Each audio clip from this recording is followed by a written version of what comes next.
What you doing? Ran out of space on my phone, so I'm deleting some stuff. Bye, singing dog. Bye, goal. I pronounce you. Bye, wedding ceremony. Stop. At Metro PCS, you get 2 free phones with twice as much memory. Really? Don't say bye to your memories. Switch to Metro PCS and get 2 free LG K20 Plus phones with 32 gigs when you switch 2 lines. Metro PCS. Wireless. Figure it out. Coverage not available in some areas. Sales tax not included in phone price. Excludes numbers on the T-Mobile network. See store for details and terms and conditions. Blog Talk Radio. Now, don't you just hate it when the guest, and this is without any wine so far, way to go. Don't you just love it when the host of the show herself actually calls into her show late? Well, I had a really good excuse. Hi, everyone. It's November 9th. That makes it the day after Election Day. I'm not going to say too much because if you're a Facebook friend of mine, you already know what I think, and I was very elongated on that, and I'm sure that my guest Kelly and myself will get into that a little bit today. Not too much because he's so fabulous and there's so much to talk about as him on his own. I don't want to take away from that. So I want to remind everybody really quickly before we get Kelly on the line, tomorrow, another wonderful New York City actor and mutual friend, Thomas Ochi. I want to say it's Ochi, and please don't kick my ass if I got it wrong. That's O-C-C-H-I. Going to be on the show tomorrow, 4 o'clock Central Standard Time. Another actor / comedian / amazing man. Just had a small chat with him today. Heart of gold. Absolutely love him without a doubt. Real quickly, want to remind everybody, Friday's schedule now got changed, 1 o'clock Central Standard Time. Jack O'Halloran and myself are going to be chit-chatting a little bit at 1 o'clock Central Standard Time on Friday. Got to admit, I'm a little bit nervous. First of all, the guy's like 7 foot tall. Second of all, if you've ever watched the Superman movies, you already know that he was, I think it was Nam, I'm not quite sure how you pronounce that. But unfortunately, most people kind of get stuck at the Superman thing, and what they forget is that Jack was actually a professional boxer. He was an actor. Obviously, he's now an author of the Family Legacy books. So I'm really excited to talk to him. I mean, he's in his 70s, but he's doing great. He's got some new things on the horizon. Super excited. And by the way, I don't want to forget, Steve Joyner, you're amazing, because without you, I wouldn't have some of the best people in the world coming on my show. So props to you. So without further ado, we got Kelly on the line. He's probably going to kick my butt because we're like 2 minutes behind. So let's get him on the air because he's fabulous. Hi, Kelly again. Hi, darling. How are you? Can you hear me? I can hear you fine. Can you hear me? Okay, good. We're close. We're together, and we're not on cell phones anymore. Well, we're on cell phones, but we're not on. We're on the live line now. So we're live. We're here. I got my incense. I got my wine, and I got you in my ear. I couldn't ask for anything better on the day after Election Day, right? What can you say? You got it. Okay, so we're going to start off on a good note instead of talking about that election that went on. So I want to talk, first of all, I usually try to start off with something that's really important. And for me, I want the listening audience to hear, this is something that you've been quoted as saying, which is dream big, work hard, and be yourself. I like that ideology, and I would like you to speak to the listening audience first off a little bit about dream big, work hard, and be yourself. Sometimes we are of the mindset in today's society that you can't be yourself and be successful or have big dreams and work really hard and get to that rainbow. So tell me a little bit about how you, Kelly, as being yourself, got you to the point where you are right now. Well, first and foremost, I want to thank you so much for inviting me. I'm really delighted. I've done Blog Talk Radio before with my friend Garrett Miller in Los Angeles, and it was a really great time. I really thank you for the platform. Of course. For me, the dream big, work hard, play hard, and succeed has some provisos. It has some what-if statements. I have to tell you, the show I hate the most, I'm a great television fanatic. I grew up watching the Ed Sullivan Show, but the show I hate the most is Lifestyles of the Rich and Famous, and I'll tell you why. It's not because I don't like the big house in Beverly Hills. It's not because I don't like money. I'm not stupid. I have a 3-digit IQ. The thing I don't like about that show is it put out into the universe about 30-some-odd years ago the message that without these things, you're not happy and you're not successful. I disagree. Sure. I believe that all wealth, as my acquaintance, and I wish I could call her a friend, but she's a busy lady, my acquaintance Susie Orman says, money and success and all that stuff is a residue. And for me, the big takeaway over the last I just revealed my age, 5+ decades, is that it's not, you're not chasing the money, you're not chasing the glitz, you're not chasing the glamour. Right. You want to be yourself. You want to be your essence. And I really believe that you're born with it, but between the ages of 0 and 5, our parents, as well-meaning as they are, or maybe a couple of bad uncles or whatever, they put like frosting on top of you and they hide you. And if you allow that to happen, you're going to be miserable. So I tell people, if money didn't matter, what do you want to be? I don't care how outrageous it is.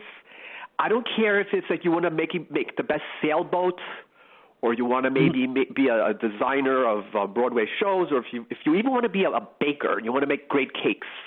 Go after that dream and make yourself happy that way, because that is why we're here. We're here to succeed, to reach our goals and our personal goals and our essence. That's my mantra. Oh, without a doubt. I mean, and to those of you, I know that a lot of you that are listening in aren't necessarily New York City based, so I'm very lucky in that I have Facebook coverage and things of that nature. So I'm the first one to be able to tell you I watch Kelly's, as I call them, antics all the time, because he's literally prancing from city number 1 to city number 2 to premiere number 1 to premiere number 2. He was just in Florida last week. He's been all over, literally jet setting. I can see you from one place to another, and I even saw him in his little skivvies at the pool the other day. Wink, wink, nudge, nudge. I saw that. You guys probably didn't. So I got to ask, because obviously, and we'll get into the various components of your actual professional life, because of the fact that you are also a working actor, how do you manage to finagle all of that time in to go to film premieres and to participate in all these things? How much of a juggling act is that for someone like yourself, or is that just part of the industry that you've just gotten used to? It's a very, very good question. And, if I could give a blessing to my fellow actors and creators, I would give them a great survival job and or a trust fund. But for me, I'll tell you something. It really was a hard-fought battle for me to get to this position I'm at. You know what? It's public information. I don't give a damn. I look good for my age. I'm 57 years old. I was born in Astoria, Queens, New York in 1959. Okay. And I worked hard. I sold out my acting dream in 1984 when I was about to get into a car to drive to L.A. with a good friend of mine. I was 25 years old. And I literally did not get in the car. It was a seminal moment in my life. And I literally sold out my dream for a 401k and a job on Park Avenue crunching numbers. I was in accounting and finance. Right. Flash forward in 2006 when I lost that job, and I was in a much, much better position, not only emotionally but financially. And again, proviso, we're not talking Donald Trump money here. We're talking, survival money. The ability to go to auditions. So I'm not retired. I actually do require to, do a couple of gigs here and there to earn money. But the thing is, I do have the ability literally to fly to LA for auditions, and I have done that on my own. And I'm very daring. And my greatest asset is not assets. My greatest asset is loss of fear, because I think every actor, every producer, every creative, if you can just relax and be, as a matter of fact, I have a copyrighted slogan on IMDb, and that is, to act is not to become someone else, but to find more of who you are. So for me, the journey has been long. It has been not easy. My father passed away several years ago. That was a big blow. My dear spouse, Frances, passed away just this March. It was a huge blow. And I'm taking care of my mom, who is, she's stable, but I'm there for her, and I'm glad to do it. So I'm literally, if any of your listening audience is old enough to remember this, I know the youngins, the millennials definitely don't know this. But in the 1960s on the Ed Sullivan Show, they had a lot of dog and pony horse shows on the show. They had ventriloquists, they had this and that. And one of the acts was this guy that came out with these little spindles, and he spun these plates. He put a plate up, and then he spinned it, and it stayed up because the plate was spinning. My life, I don't look at it as a curse. I look at it as actually a blessing, because when you're so busy as I've been in prosecuting, taking care of my family of orientation, my mom and dad, and my partner who just passed, has literally been, forget about multitasking. I look at people that multitask, and I say, you're in a coma. I am the ultimate multitasker, because I do a lot of things at once, and my dream is to maybe cut down a few of the tasks and maybe just have a couple of those plates in the air, not like 15 plates in the air, because one of the mantras that I truly believe in is that when you have a single focus goal and you apply yourself to that goal, like for instance, there's a great story of Renoir, the painter, the French Impressionist painter. When he was 13 years old, he was hired by a store in Paris to paint little flowers on these plates by hand. And that's all he did. That's all he did for several years. What's my point? There is magic in repetition. All great people, I believe, have identified a goal, and they have spent a lot of time doing it. It's kind of like when you're walking by in the street and you see the pizza guy throw the pizza thing in the air, the pie in the air, and you say, wow, how does he do that? I can't do that. Well, of course you can. You never tried it. You haven't done it 1,000 times. Right. Exactly. But I highly agree. successful and highly motivated people accomplish because they're able to identify a goal. They put the practical effort into the goal. And for me, that's what it's been about. For me, I started from scratch. I started in 2007, 9 years ago. I didn't even know what a background actor was. I didn't know what. Oh my gosh. I didn't know what black box theater was. I didn't know how agents worked. I didn't know how. I didn't know what producing. When they told me about producing, I thought right away my mind went to sex. I was like, God, they're producing children. Okay then. Okay, now that your whole audience thinks I'm a dirty old man. But for me, it was basically Go ahead. Starting from scratch is actually a great damn thing. You know why? If you can do all the mistakes early and then make a lot of mistakes and walls, when you crash into a wall, it instructs you what not to do. You know, I've dabbled with comedy. You know, I bill myself as an actor, producer, comedian because that's exactly the order of my level of work. I mostly act. I sometimes produce. And when I can't afford therapy, I make people laugh. and he's really good at that, folks. Let me just say. Pretty good delivery. Not bad for my first glass of Chardonnay. But the thing is, I hope I answered your question because I've been surrounded by so much political crap that, you ever notice these politicians? You ask them a question. You ask them, what do you think about geography? And they're telling you, that wallpaper looks really, really good. No. Let's not go there. We're all recovering from last night. Oh, Jesus. Well, since you did bring it up, this is what I do want to talk about, and I don't want to get into it too much because, of course, I guess we're all kind of, no matter what side of the fence that you're sitting on, and I'd like you to address this because I think you and I are very universal in our way of thinking. Talk to me a little bit about how two ways of thinking here. First of all, how do we get back on track with one another? And I don't mean just social media-wise. I mean, I'm seeing friends completely separating from each other, refusing to spend time together. They're just disconnecting completely because of this election. And then second of all, how do we still instill faith and hope in people who are afraid of losing their rights, the gay community, the females in this world, et cetera? So talk to me a little bit about your own personal view for that, because on this show there is no anti-this, anti-that, anti-that, except we both agree we're not a Trump fan, just going to say we're anti-Trump. Well, I'm gonna reply to your wonderful questions by using a metaphor. I think it's a metaphor. Mm-hmm. We are all like puddles of raindrops. Every single one of us is maybe a raindrop. Some of us are large raindrops because, we quit, Weight Watchers last month. Some of us are little ones because we're anorexic, but we're all little raindrops. Now, if you think how much water the ocean is, trillions and trillions and trillions of moles of water. I got an A in chemistry in college. It was my proudest grade because I was a history major, history and poli-sci. But when I got that A in chemistry because of moles of water. So my reaction to your question is we have been divided.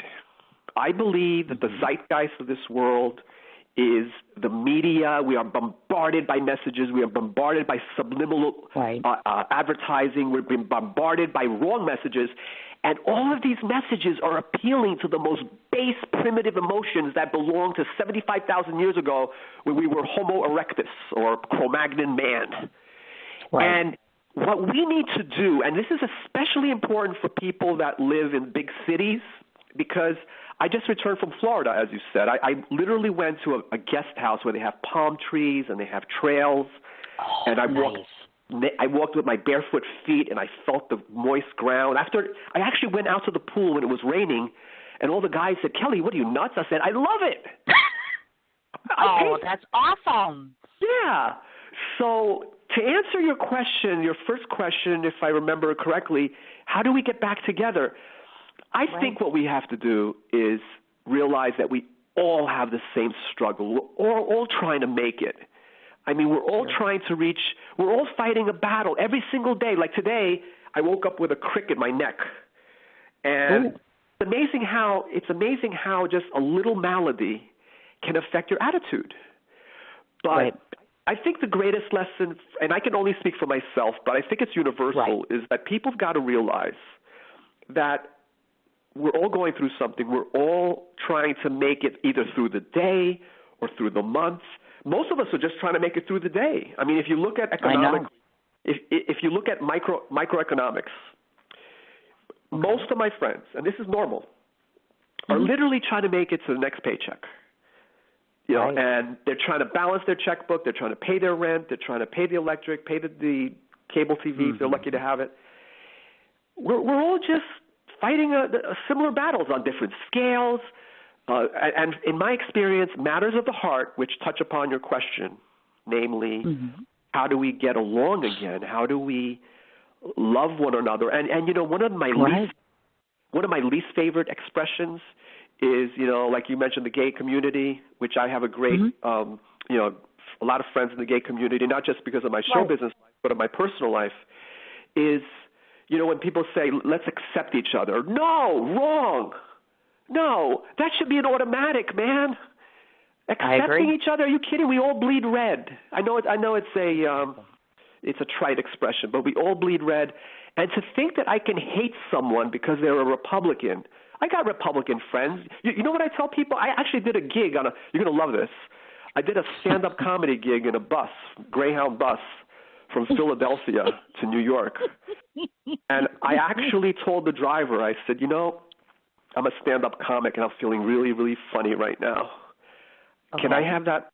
Can I have that microphone? Because you know how, like he says, you know, we're arriving in Port Authority right now. Right. Please unfasten your take any unnecessary pornography that you brought on board with you, please. Thank you. He gave me the mic, and I did a set. I did like a 20-minute set. It was a lot of fun, but it was a challenging set. You know why? It was a bus full of Republicans. Let me tell you something. That's the only time I'm going to get partisan on your show. I love the liberals. I love the liberals. Give me a bunch of drunk liberals. I could get the Mark Twain Award in 2 weeks, which is the National Award for Comedy. But Republicans, my major point was, I can't hate Republicans. There's some really nice people out there. We see things differently, different perspectives. I mean, financially, I am a Republican. I'm a card-carrying Democrat, by the way. But classic republicanism, conservatism, calls for strict conservative theories about money spending and, you know, no deficits and no deficit spending and proper programming of the nation's treasury, et cetera, et cetera. But I can't hate Republicans. There's too many nice ones out there. Some of them are even good looking. Right. I'm not even going to go there because one of us is single. But, since we tapped on that, so we got to do that. See, we're kind of jumping around, folks, but that's okay because when you have comfort on the platform like the two of us here, and I'm very comfortable with this man, we can talk about anything. So we always do go through that. So we are at that point in time, and I have seen you half naked, which means if I'm your Facebook friend and other people have seen your name, maybe they creeped on you, and so they're probably wondering, is that 50-some-year-old guy who's got it together, got himself a partner? Is he dating? Does he want to date? Can I get a date with that guy? So let's throw that out there. Let's throw that in the ring. Let's talk about Kelly's love life a little bit because you're not just all about the acting or the comedy or the painting or the violin or the whatever. That's a tough question because, as you may recall, my dear, I was recently widowed. I lost my partner of 22 years. Yes. And it was very painful. It is painful. And it's so funny you should mention that because I'm going to try to make it light. My banker, my personal banker, just 3 weeks after my dear Frances passed away, tried to fix me up with someone. Oh, my. I mean, she meant well. Wow. And she did a hard sell, and she said to me, Kelly, he is absolutely stunning, and he's extremely rich. And you know what I said to her? I don't care if you bring me a 21-year-old Brad Pitt that owns Utah. Right. I'm not interested. I'm just not available. I mean, I'm hurting. They say that in grief, the longer it takes means that your love was deep. And Frank was just such a remarkable human being. I'm looking at his photograph here on this antique table that we have in the apartment. Sure. Anybody that knew Frank, and many of my show business friends had the pleasure of meeting him. He was just a remarkable human being. Not because he was highly educated, Phi Beta Kappa, Stanford, etc., but he was just what he had, what quality he had, and this is what I probably will be looking for, I don't know, a couple of years from now when I'm recovered. Manners. Manners are sexy. Oh, you are not Manners kidding. are So is intelligence. Intelligence is another thing on my list. Intelligence is kind of a duh. Manners are even more sexier than intelligence, because intelligence is just kind of like a secondary characteristic, but manners requires effort. And Francis was such a great, great love of mine, a great supporter of mine, and he taught me so much. There's a very famous book that reminds me of Francis, if you don't mind my plugging this book. It's not my book. Go for it. But this is for your audience, for our audience. There's a world-class bestseller book. I think it was about 20 or 25 years ago. It was a story called, I think, Tuesdays with Maury, I think it was called, or Wednesday. It was. Okay. Yeah, it's an international bestseller, and I believe, if I remember correctly, what it was about a younger man and an older man, and he was his mentor, and he learned a lot from him. That's what Frank was to me, because Frank was like, it was like having, I kept joking with him. I kept saying to him, Frank, you're not going to give me a bill at the end of this, are you? Because he just gave such great advice. I said, this is not like a 900 number, because when I was 21, I got mixed up with 900 numbers. Thanks for sharing that one, Kelly. Probably shouldn't have brought that up. Look, my dear, I am not ashamed of anything I've done. I am a proud person, and besides, in the world of comedy, you can't be funny if you're not truthful. So. Right. If this is I agree with you 100%. This is the biggest thing they got on me, the fact that oh, by the way, one time I did a dirty set at the comic strip in New York. It was an open mic, but I went blue. I did a lot of comedy that was kind of naughty. And the MC said to me, Kelly, you're like a walking, talking 900 number. Where did that come from? You look like a guy that can fix my computer or do my taxes, and you're talking like this? Oh, my gosh. It's so good.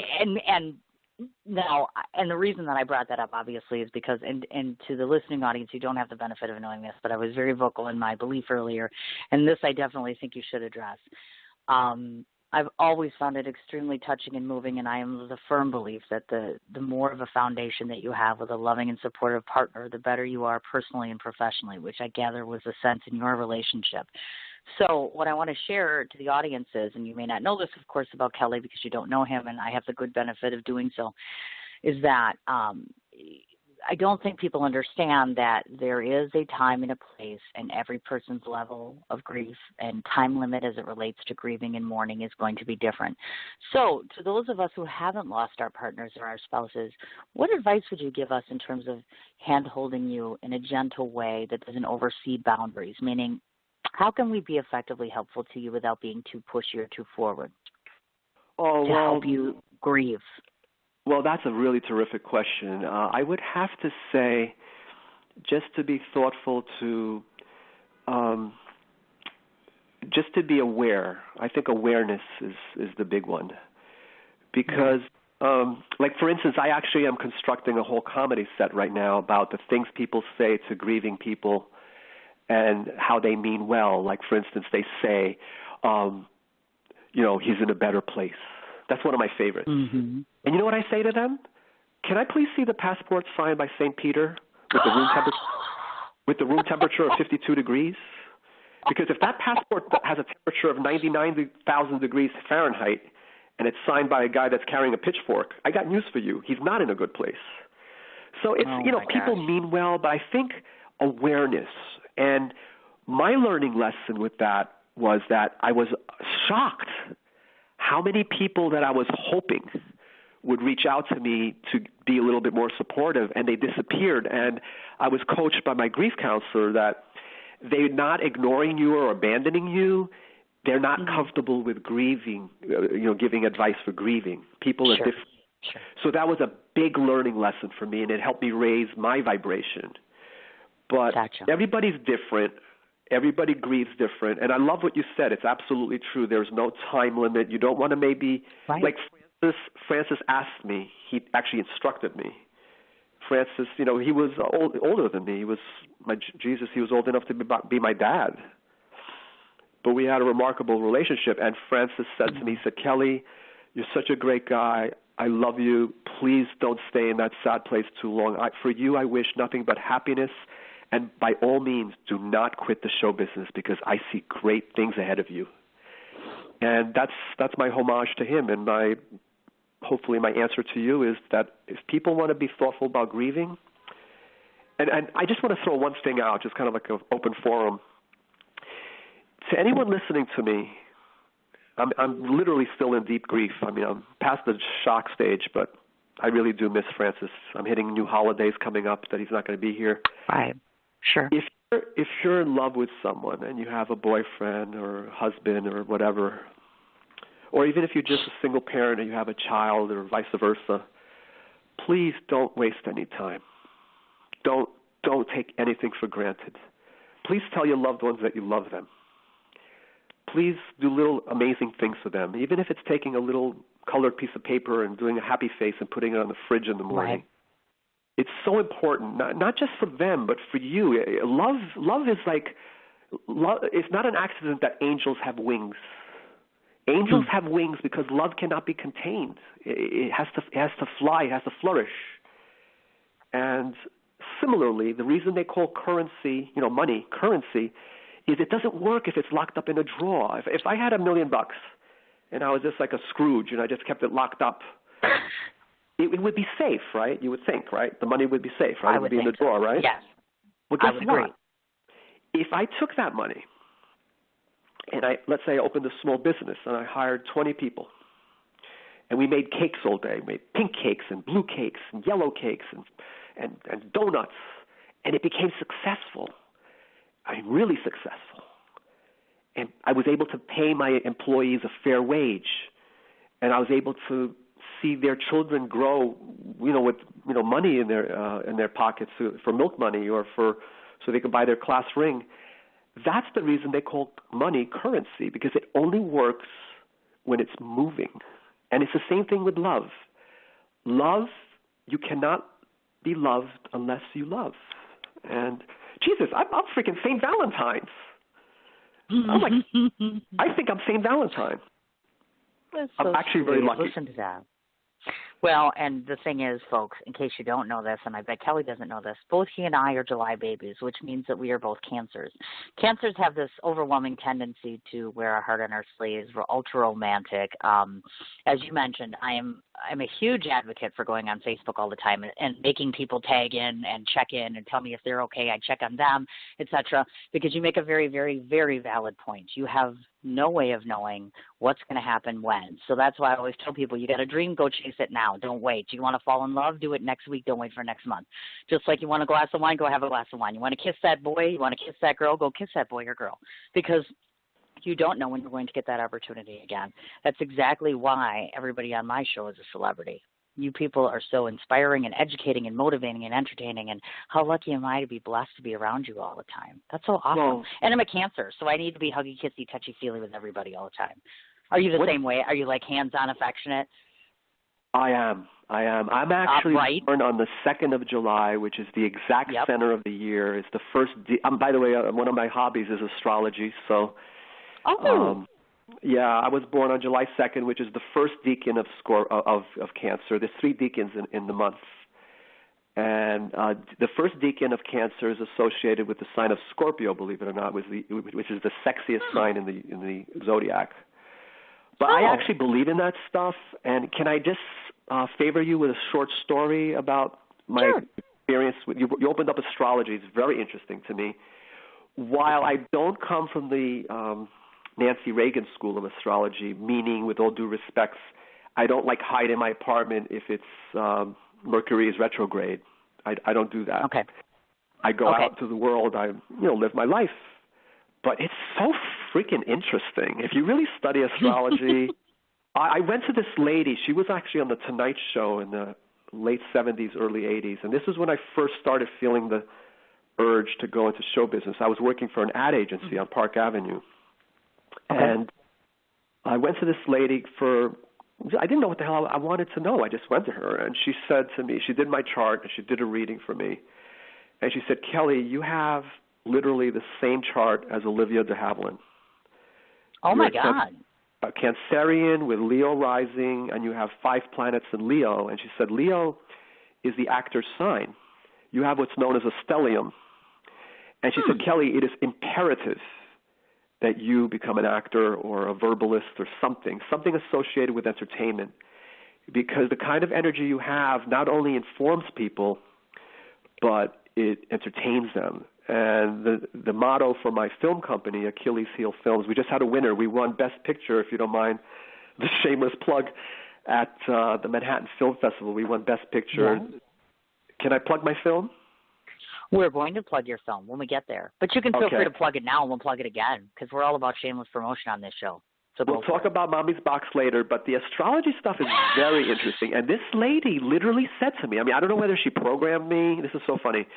But this is like 1986, 30 years ago. I had not the remote activity at acting at that time. Actually, the year before, I was taking taxis over the 59th Street Bridge from 57th and Park to go to auditions on my lunch hour, and I kept getting busted by my boss. And I tried the acting thing for like 10 minutes. And then at this meeting a year later, I didn't say anything to her. She got it out of me. I don't know how she did it. It's like Whoopi Goldberg in Ghost, right? She said, Kelly, your future in your late 40s is acting. She says you're going to feather your nest when you're young. You're going to play the straight man. You're going to, go to the office, put on your mask. But she said in your late 40s, it is your destiny to go into show business. And I predict great success for you, specifically in the area of comedy. And as my work is working out, specifically comedy, I've been in several very, very nice, dark comedic roles. I flatter myself. My hero, I have 2 heroes, Christopher Walken and Steve Buscemi, and I was lucky to be Steve Buscemi's butler on Boardwalk Empire on the HBO show. I know we're going to talk about that too. My God, right. Well, let's talk about it now because you brought it up, because this is what I have to say about this. Forever and a day, I just said, you know what, I'm not going to watch that damn show. I'm like, I'm not going to watch Boardwalk Empire. But I, like you, and believe it or not, I'm going to go out on a limb because I know this for a fact. You are so a mobster fan because I saw your little, I love Scarface, I love Al Pacino, I love Goodfellas, that kind of stuff. So I'm going to gather that you and I are both on the same mantra when it comes to the mob type stuff. So Absolutely. Logically, somebody said to me, you should watch Boardwalk Empire. So I watched this show, and folks, I have to say this, and I'm not just saying this because Kelly was on the show. I've liked Steve Buscemi for a long time. I'm not going to lie. He's on my top, 10, 20 list of I want to interview this guy. Why? Because he's scary. I mean, he's scary good. You know what I mean? Like, even as a normal person, he's very pale and very white-looking, and you're always thinking, what the hell is he going to do to me if I walk up to him? But I've seen him in interviews, and he's totally very different. But what I found was so neat about this, and maybe you can concur or deny or give me the straight up on this, my sense of things in watching that show, and folks, if you haven't watched it, let me tell you 3 reasons why. First of all, the casting is impeccable, and yes, I know Kelly was on the show, but it is impeccable, and I don't mean just Steve Buscemi. I mean the actors that were next to him, the female leads that were there, especially Jimmy and his mother. Huge props for those 2 characters right there, and forgive me that I can't remember their names off the top of my head. Kelly but the McDonald. casting, absolutely excellent. Yes. And loved. Michael Pitt was Jimmy Darmody. Yes. Right, yes, I worked Jimmy both Darmody. of them. And I loved that. And not to mention the fact, of course, the scenery, meaning the set locations. I don't know if you move from place to place, they just change the background, but just the scenarios in which they taped it. And not only that, without going into too much detail, because we all seem to have one friend or 5 friends that are affiliated with certain friends, it seemed more true to life, if you will, than, let's say, maybe a Sopranos show or, watching, something along those lines. So I like those 3 parts. So twofold question on Boardwalk Empire. First of all, any insight as to why it ended when it did? Because frankly, I just felt like there was a bit more to go with it. Do you follow what I'm saying? And then second of all, because I haven't met him yet, I was just wondering what it's like to work with a guy like Steve Buscemi and be like standing around hanging out with him, because that's way cool, and I'm so jealous. I got a really cool story to answer your question. Okay, good. When I was called, I was actually one of the most delicious parts about my being Stephen Buscemi's butler on Boardwalk Empire for the season 3 premiere was I wasn't actively looking for the role. At the time, I had done about 2 or 3 years worth of background acting, and I did that because I wanted to learn about the business. I could have gone to New York Film Academy to learn about, what it's like to be on the set, but what better way than doing it, right? Mm-hmm. So I got a call from Grant Whiffley Casting, and this is exactly what they said. They said, Kelly, we've been looking at some photographs, and we're in the hunt for a butler for Steve Buscemi for Boardwalk Empire. We looked at your metrics. We looked at your face. You are such a period look. You have a period face look like 1920s, and you're tall and slim, and you would make an awesome butler. Do you want it? I said, when do I show up? Oh, that's awesome. Yeah, I was not looking. It just came to me. And that is so neat. Isn't that intimidating, though, for you? I mean, just walking onto that and being like, oh, my gosh, there's this actor and this actor, and there's some great talent on there. Is that ever intimidating? And I speak to this because oftentimes people that listen to my show are up-and-coming actors or want to get into the business. I've always said to people, like I've had people on my show that my jaw drops because I'm like, oh, my God, I'm talking to him right now or her right now. How do you get past that whole phase, you know what I mean, when you get past the starstruck phase, when you can actually function and do your job? What is that like, or is it always that little tickle in the belly no matter where you are, no matter what set? Yeah, you always have the tickle, but the thing is, eventually, after having done it several times, you realize that everybody's a professional, everybody's there to do good work, and it would actually interfere.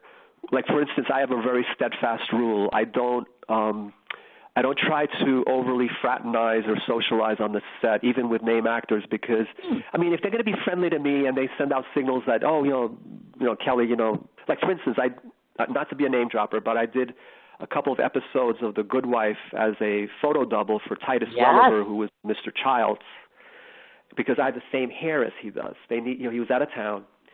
Sure. And I worked directly with Chris North, who I'm one of his biggest fans. I love Chris North.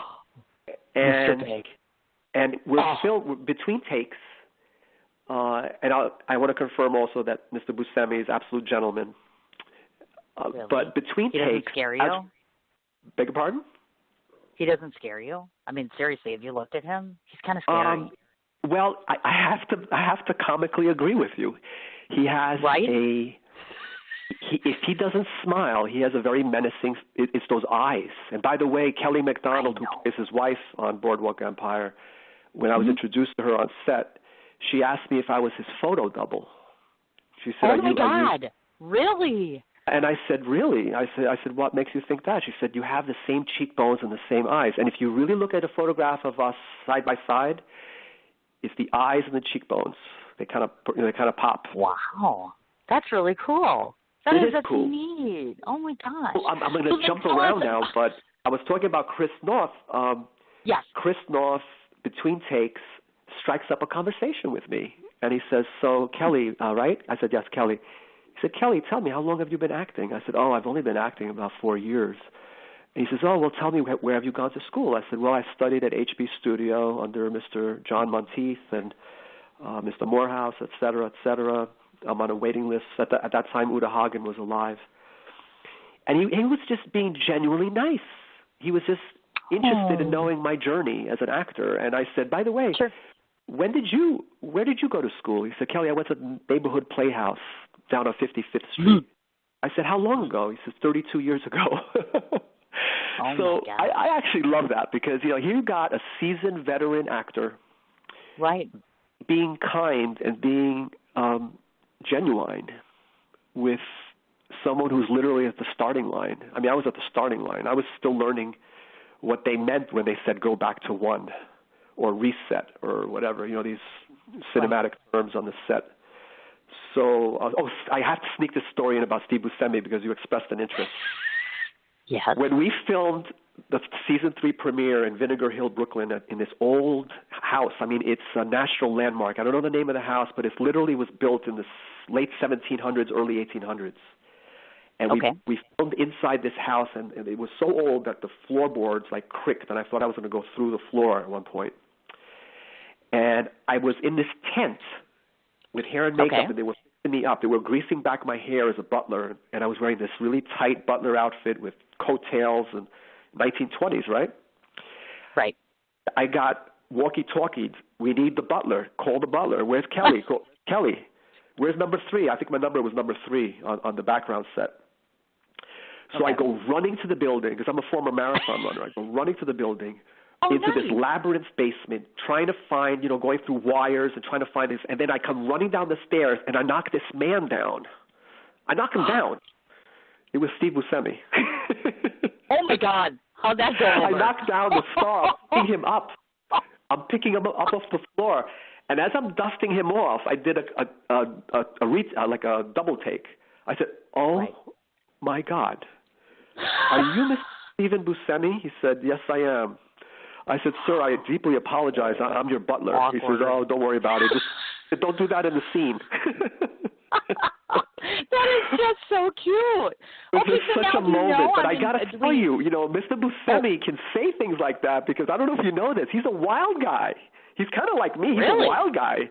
He may be 5'9", 140 pounds, but he's a wild guy because he and his other actor, I can't remember who, if you look at Buscemi very carefully, he's got a scar on his face. He was in a barroom brawl. This is all public information, so I'm not being indiscreet. You can find this on Variety.com. And he's a wild fellow, so, knocking him down was no problem. I picked him up. There was no broken bones, and we worked together for like 3 consecutive days. Oh, my God, I'll never forget that. That was a lot of fun. Oh, my God, right? Okay, so then that brings us to the obvious question, because so many of us are fans and followers. Any thoughts to, because obviously how sometimes a series will get to an end and people are like, you know what, it came to the, it had a nice conclusion, it was time. But is it just me, or did you feel, even though you were on the cast, I assume you're a fan, was it a little premature? Did they end a little too soon? Because I'm thinking they did. I agree with you. I think they could have written another season. But I think what the producers did, I'll call it the Jackie Gleason syndrome. Jackie Gleason was asked why, after the 39 original episodes of The Honeymooners, why did he stop filming? Why didn't he keep going? And he was a very big believer that when you go, it's kind of like an artist. By the way, I think you're aware that I'm also a painter, and I sketch and I do clay. I know. We're getting there. For relaxing. It's just for relaxing. Yes. When a painter does a painting, he knows when it's done. He or she knows when the painting is. And the thing is, if you keep going, you're going to ruin the painting. And I think that's why they probably wanted to just end on a note. They wanted to end and not not kind of like, I don't know, dilute it. Because if you it's kind of like, there's another profession that's relevant in, and that is in boxing. I think Jake LaMotta was totally undefeated. He was 49-0. That was the original Raging Bull, Jake LaMotta. The cardinal sin I'm a big boxing fan. I know it's a brutal sport, but I like boxing. In boxing, most champions don't know when to stop. In other words, they hit their peak, they hit their prime, like they're 49-0 or whatever, and they go for that one last fight, and they lose their legacy by being knocked out and being remembered that way. It's much safer and much better to, if you have a good thing going, get what you can get out of it, and when there's no more muscle left, leave the skeleton there. Just leave it there, and you preserve your legacy that way. I believe in that show business principle. Gotcha. And just so you know, folks, that tonight, because I have a head cold, and now that we've talked about it, guess who's going back out to get season 3 Boardwalk Empire so she can see Kelly again? That's right. Thank you. That's what I'll be doing with my wine. I'll be watching you and Steve Buscemi and saying, I know him. Hi. Too bad the show's not on. Okay, so moving along on that TV caveat, because we're already on the TV thing, I just want to mention to folks, not only has he done Boardwalk Empire, but he has done work on, as you mentioned, The Good Wife and Damages, played a reporter on Law & Order. Ironic, considering he's talking to me, the journalist / reporter / whatever. But I want to ask a question about The Good Wife, because you hit on something else, of course, because I've watched that before, too, and I'm a huge fan of that. So this is my overall question as it relates to TV or television today. I always call shows like the ones we're referring to as our stapler / I call them good old-fashioned television shows, meaning back, you know how you say back in the day, these are our classics that we watch. I'm looking at today's television in the light of television, and now we have things, you know, like Hulu TV and Netflix, so things are expanding. Talk to me a little bit about, as both the actor and as a person, the trends in television, meaning that work on television, and maybe it's just me, but I'm going to let you give your input on this as an actor first.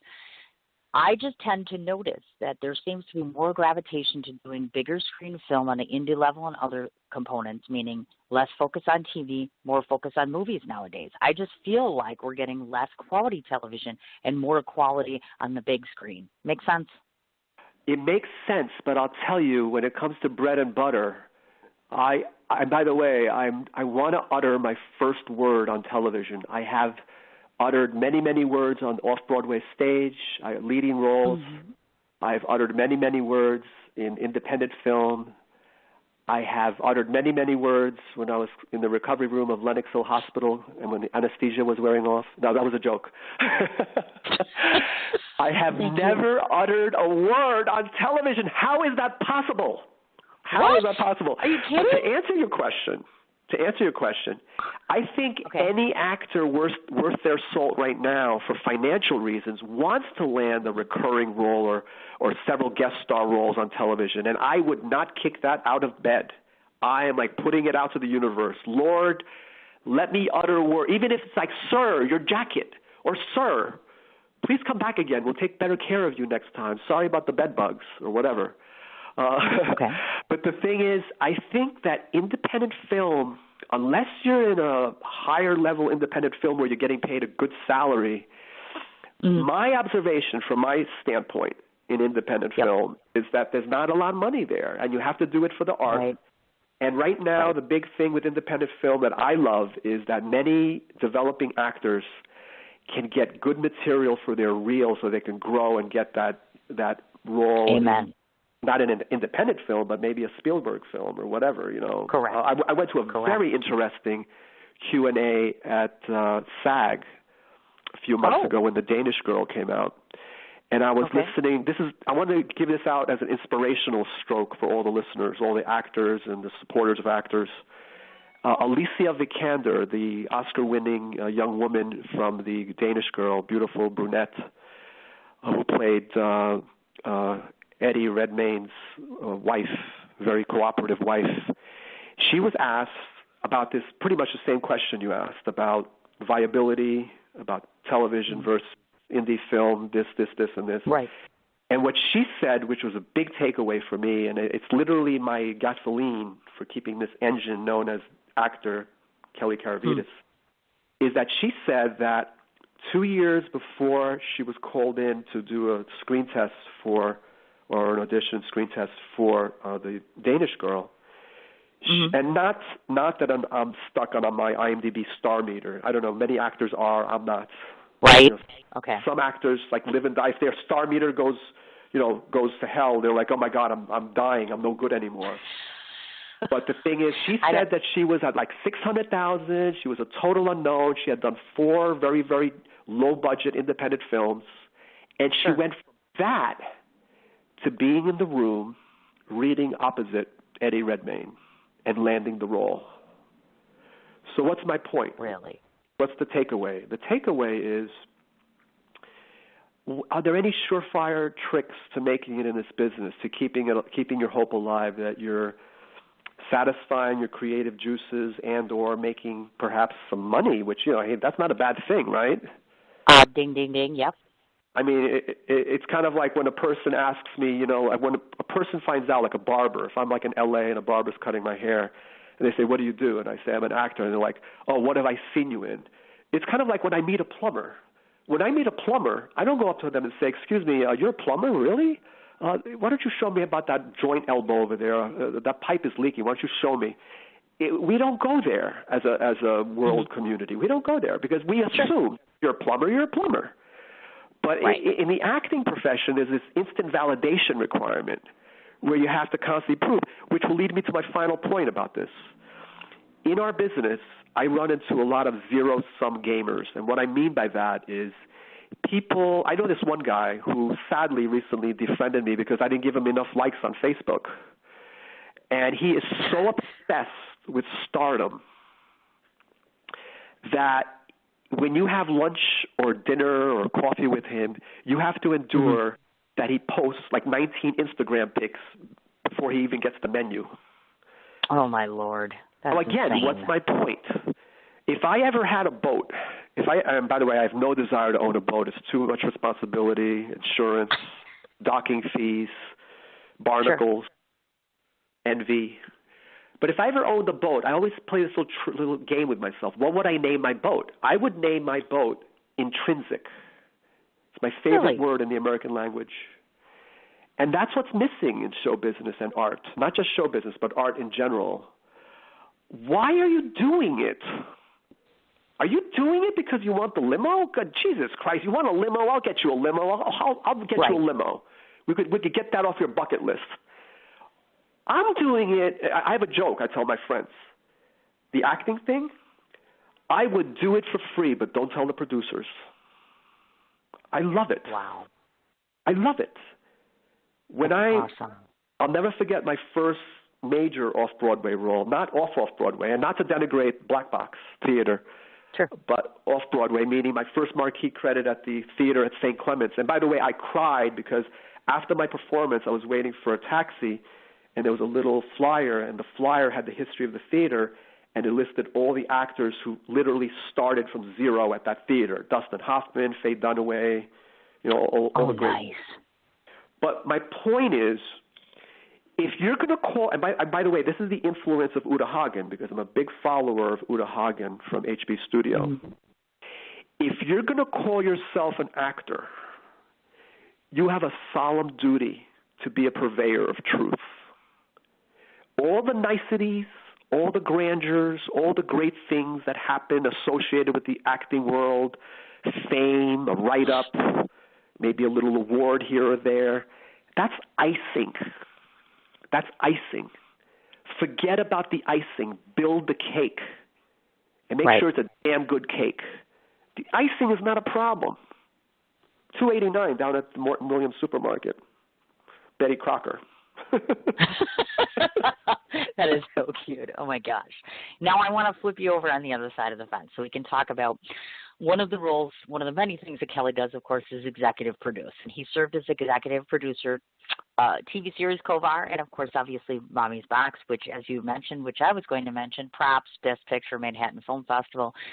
Mommy's Box, to those of you that have been followers of mine before you got to meet Kelly today, all of you know that I reviewed that film. I screened that film. I wrote a large review. It's going in my calendar this year. I'm amazingly, amazingly proud of Gina and Bill and Jenny and all of those folks that are in that film. And I've held no bones to be a huge proponent and supporter of it. But I want to ask a generalized question about both projects. First of all, because we often talk industry business on my show, explain to the folks, because I think they don't really get a good grasp of, you see it all the time on television. Director, executive producer, etc. Talk to the folks out there what differentiates your role as executive producer from, let's say, a director or, let's say, a script supervisor, just so they get a sense or a feeling of what is Kelly really doing when he's executive producing a film. Because I think that's important. I tell people that when you're a producer, you're putting up money. Mm-hmm. When you're an executive producer, you're bankrupt. No, I'm kidding. You put up so much money that you wonder, my God, what did I just do? That's basically it. I mean, director is the guy that takes the writer's vision on paper and formulates it in conjunction with the cinematographer, by working together. The script supervisor is there to make sure that all the actors have their scripts and that they stay on script and they're not off message, especially if they're rambling and they're saying things that are not on the paper. But no, executive producing, I'm very, very, very careful lately. I promised this to myself that I don't want to morph into only a producer. I want to remain an actor. I want to be in front of the camera because I have things that are unfinished and undone. I mean, there's a lot of things that I want to create in front of the camera. But for me, my decision to help wonderful people like you mentioned, Johnny Greenlaw and his company, All Creative, Tommy's Box, and the wonderful actors, Bill Sorvino, Gina Scarda, Jennifer Corpo Dorsic, and Joey D'Onofrio.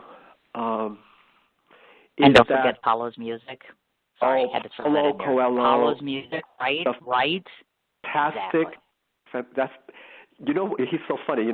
I when I met him and I found out about his music and I found out he was on Mommy's Box, I was at the bitter end listening to one of his live musical performances, and I said, Paolo, how the hell is it that you're not famous yet? And right? He's very smart. He turned to me and said, well, Kelly, maybe you're going to make me famous. Very nicely done. Touche. So really, I mean, as I mentioned earlier, I also started my own film company, Achilles Heel Films. And the decision to executive produce basically means that you either have a project or you have a friend that has a project and you want to help them get it off the ground. And that's the beauty of independent film. The beauty of independent film is you're not waiting around for the studio system, the studio, Sony or whatever, to make this picture. And what's really fantastic about executive producing an indie film, for me, it was 2016 was just a great joy. I mean, we won Best Picture at Manhattan Film. We won the Best Picture Audience Award at Long Island International Film Expo. Right. For me, the great joy is seeing something that's on paper and making it happen, and then people coming to you after the Q&A, strangers, civilians, filmgoers, come up to you and asking you something like, Kelly, tell me the truth. How much was the budget for this film? Was it $1 million? Was it $2 million? And, oh, my dear, I don't want to go into the exact cost of our film, but it was nowhere near that. Right, That's the beauty of independent film, because how many times do we hear about, big companies like Sony or, making these pictures like Transformers for $300 million and it bombs at the box office? Well, that rule works conversely. You could just have $150,000 and the right people, and you get like a confluence of energy, and everybody's like on the same page, and you have terrific talent, great cinematographer. You mentioned Kovar. I want to do a little shout out. I'm working with Jabari Clark Pennigan, who is I Predict. Yeah, Jabari Clark Pennigan is a gentleman that's directing my web series. See, now I just sounded Napoleonic, my web series. Well, I am the executive. Own it. Our web series, because he wrote it, and we have another executive producer, Isaac Esau Gay is his name, the gentleman's name. And when you're able to bring together talent that wants to be there to create great product, and you have a cinematographer like Jabari's this incredible camera guy. He's a student of Steven Soderbergh. That's his hero. Nice. And I don't know if your audience is aware of this, but one of the things about Steven Soderbergh is that practically all of his films, including the Liberace film and Traffic and all those films that he made, he is such a hands-on guy. Again, he's attesting to what I said earlier, that it's all about the work. He could probably hire somebody to hold the camera, handheld camera, or the stabilizing camera, whatever they call that thing. He can hire a guy to adjust that light. He's on the set. He's like a nervous wreck. He goes around and he's like, okay, he's calling the shots. He's calling the action, speed, film, whatever. And that's remarkable. That's remarkable when you have people that want to get their hands dirty. Because I had an English teacher once in college, and she said, if you ever want to be a good writer, you got to get your hands dirty. You can't do it by slacking off. I gotcha. I do. Now, I'm going to ask you a very challenging question because I know I can get away with it and because I was just griping about this. Another thing that Kelly and I have that is similar, I have served on more than one occasion, numerous occasions, as a film festival screener and a judge. I note that you are, now is it that you are doing prestigious film festival or you have done that? I have done it on numerous occasions. I just completed another round just now. That's what I thought. Okay, so Yes. here's my question to you, because we're both judges, so I want to throw this out there. And now keep in mind, of course, I walk a very slippery slope because I involve myself in festivals in all different places. I was just in a film festival in California. And so this is my question to you without getting too far in depth with this, and this is my concern only because I deal with people in both New York City and California, and it sounds like you have similar experiences. To me personally, my heart is more of a New Yorker and always will be. I'm moving there in 7 years, and I'm always going to be a New Yorker. So when I was in California, for me, it was very fish out of water like. So my question to you is this. At the film festival itself, nowadays, of course, to those of you that don't know, independent film, of course, one of the laurels, if you will, is to be able to put your film into the film festival. It does the circuit and such. It's a great networking opportunity, great opportunity sometimes to meet celebrities, do film panels, the whole bit. There's so many different outlets and so many different means by which you can learn things through the film festival. So kudos to all of my friends who orchestrate the film festival circuit, especially Bill, of course, and Michelle, who have Golden Door, Deborah Markowitz, who is, of course, in Long Island. Donna McKenna's involved, all that good stuff. So here's my question to you, and this is what I get a little concerned about, and I just want to know your experiences as a judge nowadays. Have you noticed that or do you have any concerns? Because one of the things that I've noticed is a lot of the people that are involved in film are ultra passionate. They're passionate about their actors, their projects, the work, the writing, the whole bit. However, on the festival side of things, which it is a little more business-like, if you will, sometimes I wonder, and have you noticed, or what is your sense, is the art still within the business sense of things? You know what I mean? How there's the business side to film, and then there's the art side of film. And I worry sometimes if we are kind of getting away too much business, not as much art as we would like. Am I making sense? Yeah, no, you're making total sense. Okay. In my limited, I'm just curious.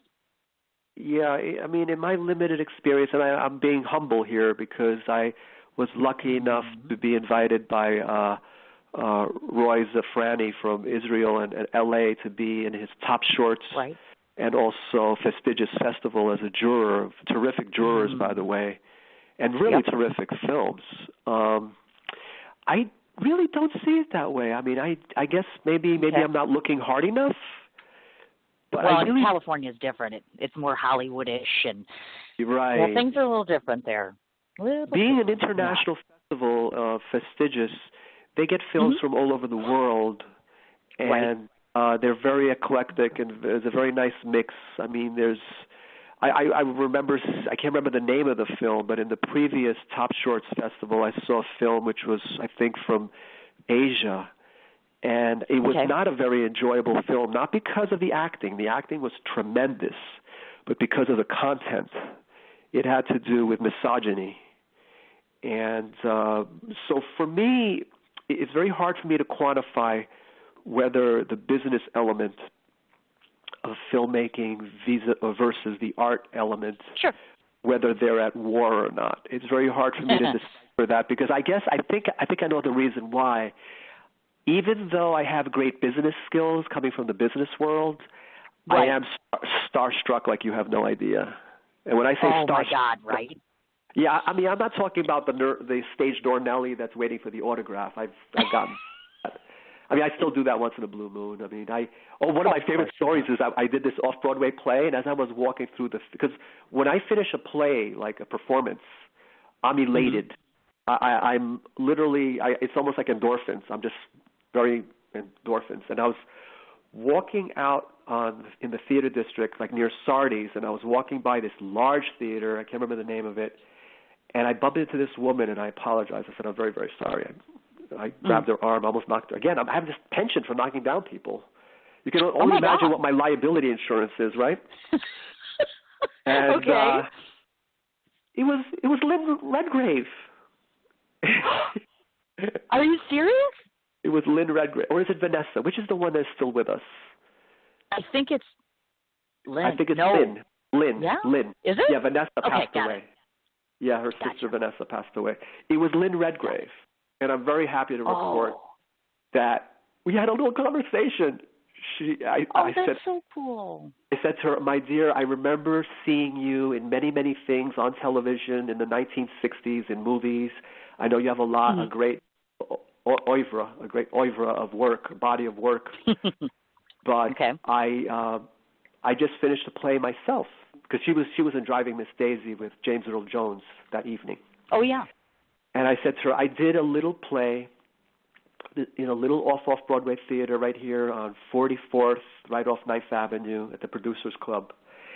She grabbed my hands and she said, my dear, don't ever, ever call any theater or any play little. She said, let me ask you, did you have fun? Did your character develop? Are you happy with your performance? I said, yes. Mm-hmm. She grabbed my arm, she squeezed it, and she said, my darling, I want to give you a blessing for your career. I got blessed by a theater god.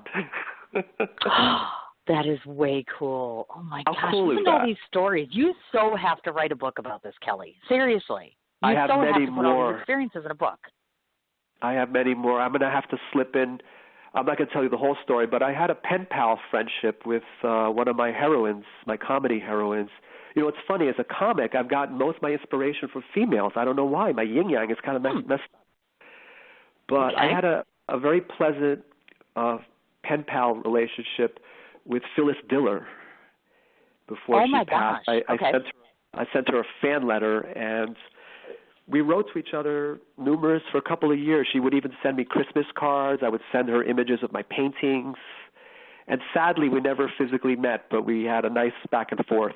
And it's very fortunate. When you're as starstruck as me, any inspiration you could get from anyone is always appreciated. And oh my gosh, look at that. That is so cool. I'm telling you, I'm going to be on you about that. You got to write a book about this.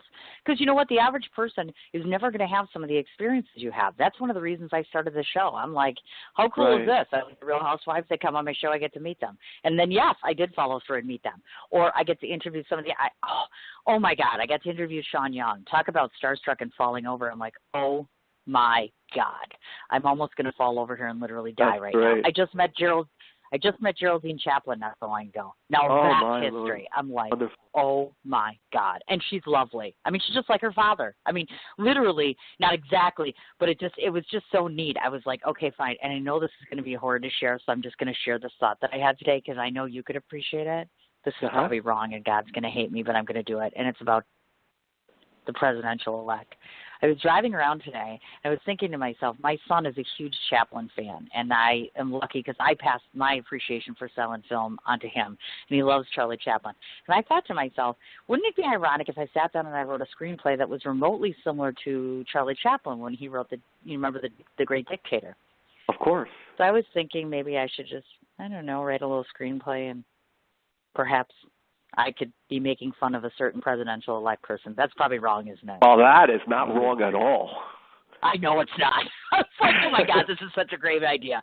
But it's too soon. And I have to think about it, and I have way too many projects. Well, I'm sure I do. I'm sure I'd have a lot of people's blessing, but I'm like, you know what? That's the art of art right there, the ability to be able to take creativity, and I don't have to go on Facebook and spew hatred, and I don't spew hatred, and I don't talk about how much I dislike this or that. I'm like, I'll just use a creative form. I'll just go another means to say or feel what I need to feel.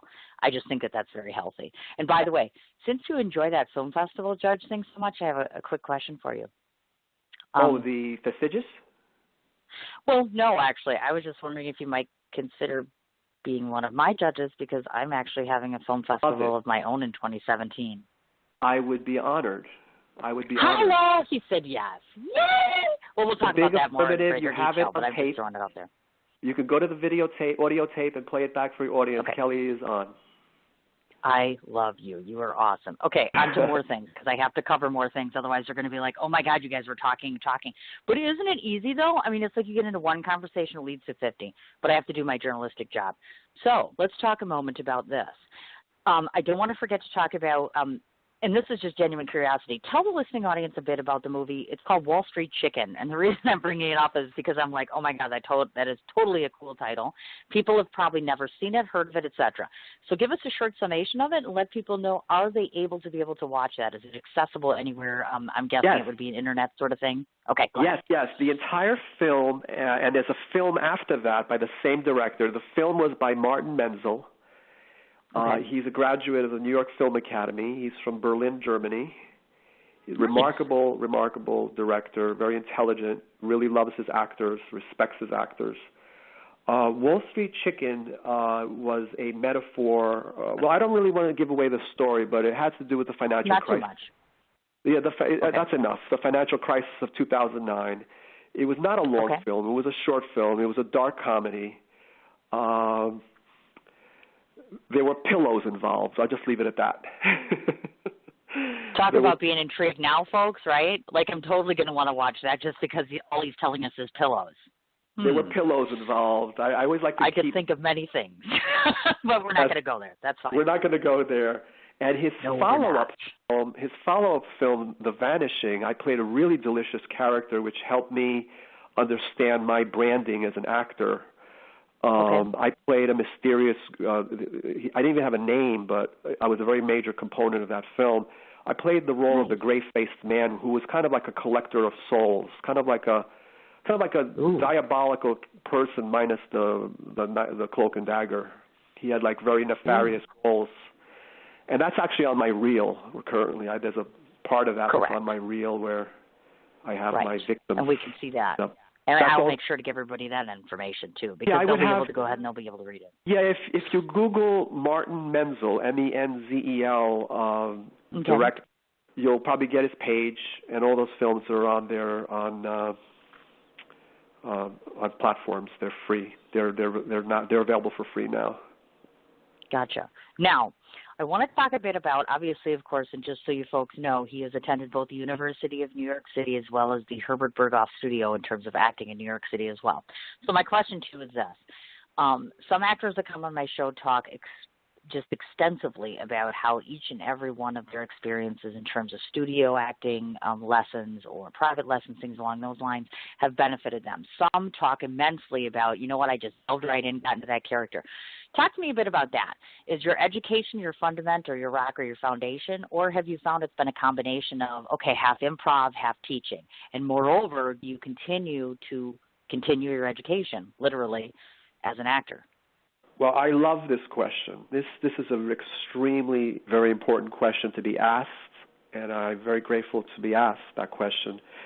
I will be very honest with you. I have not had as much training as many of my colleagues, but I'm proud of that, and I hope that doesn't sound arrogant. I do come from I do come from the school of thought that training is very, very important. And you, just as a violinist cannot play, the concerto very well if they don't practice, how do you get to Carnegie Hall? Practice, practice, practice. I took some classes at HB Studio. Yeah, I took some classes, some 2-day seminars in Times Square at other locations.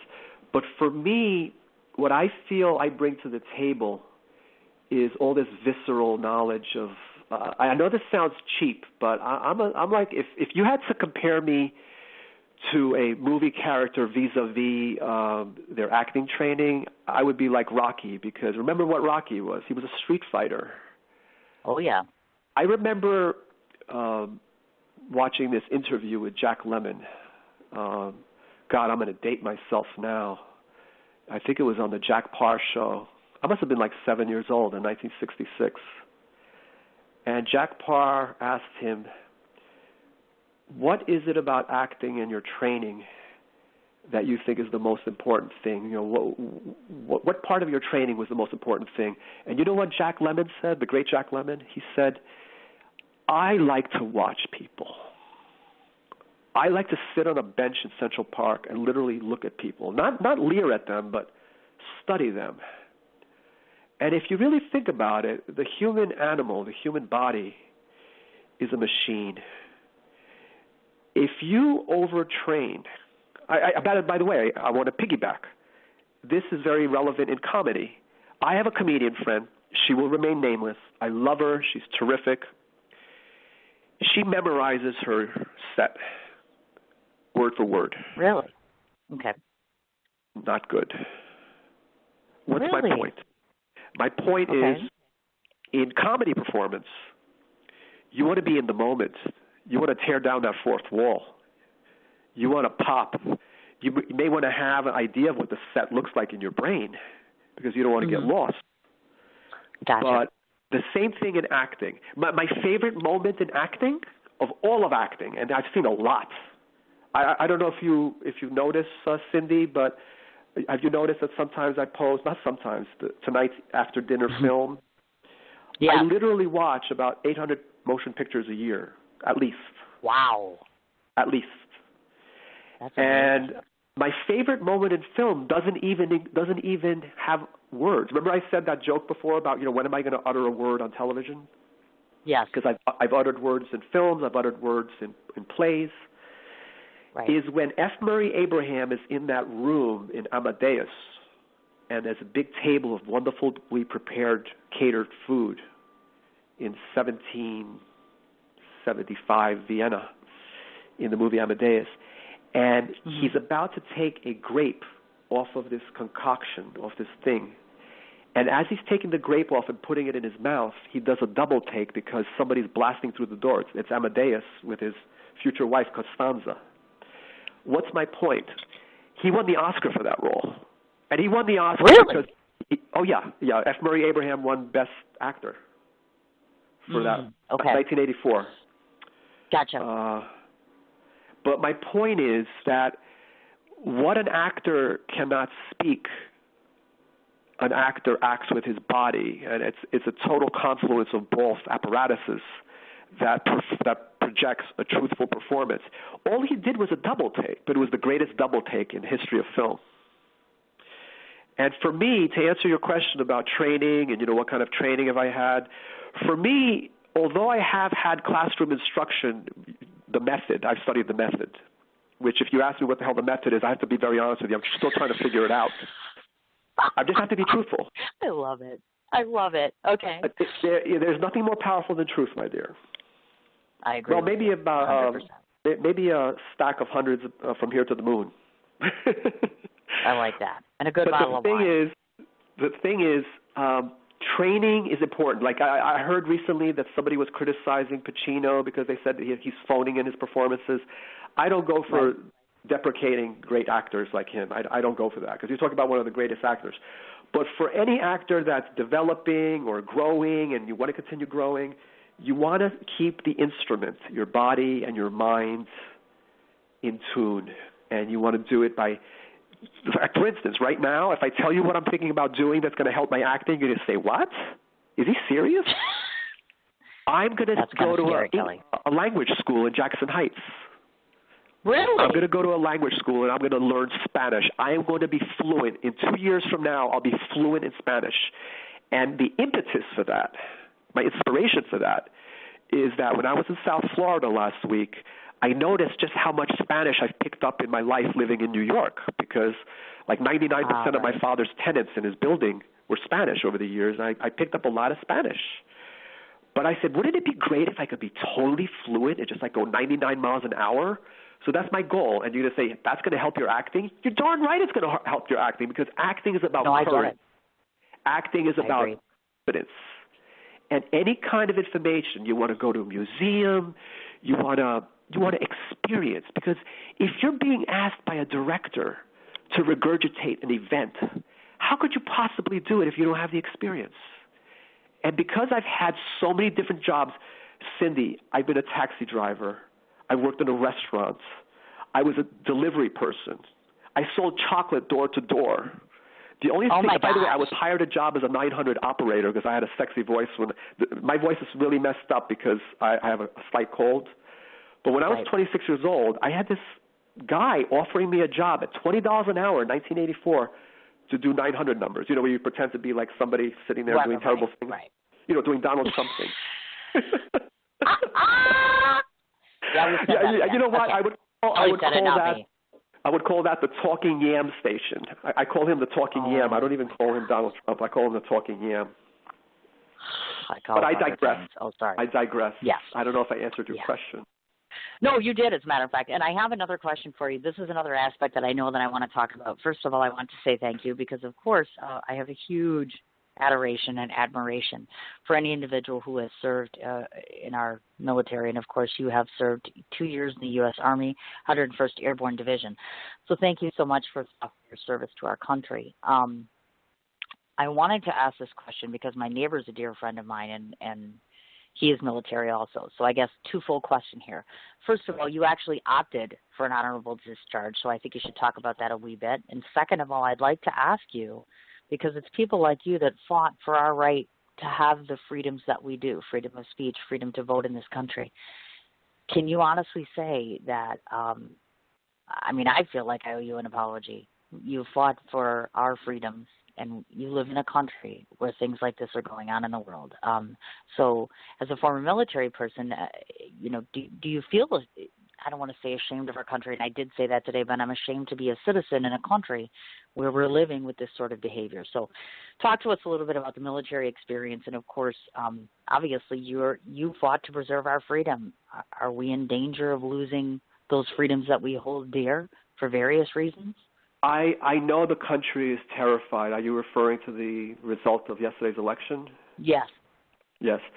Well, first and foremost, I believe we're going to be fine, but I feel that terror myself. And when you have served, I served in the U.S. Army as an enlisted man. I signed up. That's what everybody in my family does. We enlist.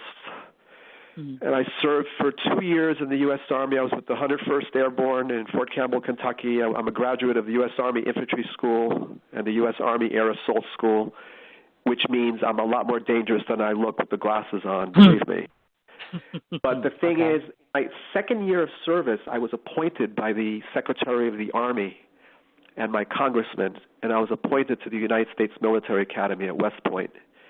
And to this day, I consider that my highest honor. I'm very honored that I was once a member of the United States Corps of Cadets, class of 1984. I could tell that you were probably reading my short bio on IMDb, where that's mentioned. When I say that I opted for an honorable discharge, at the end of my 3 years of service in my contract, I decided against a military career because I had an epiphany. Forgive me if this sounds grandiose, but just like Martin Luther, who became religious in the electrical storm, in the lightning storm in Germany back a couple hundred years ago. Okay. I was coming out of Eisenhower Hall at West Point. I was a cadet. It was winter of 1981. And I saw a plaque. And on that plaque was the names of cadets that perished in the First World War, they called it the Great War. And although I'm very proud of my service to our country, and I consider it a privilege that I was once a man wearing a uniform, I literally had an epiphany. I thought, geez, well, that could be me. Is that going to be my legacy? And I did a little projecting. I thought in the future, and I said, okay, flash forward 25 years. I'm a general. I'm on the battlefield. I'm calling in an airstrike. Airstrike hits a hospital, kills 200 people by accident. I didn't want that legacy. Big proviso. I'm very proud of our military. The finest Americans are our military.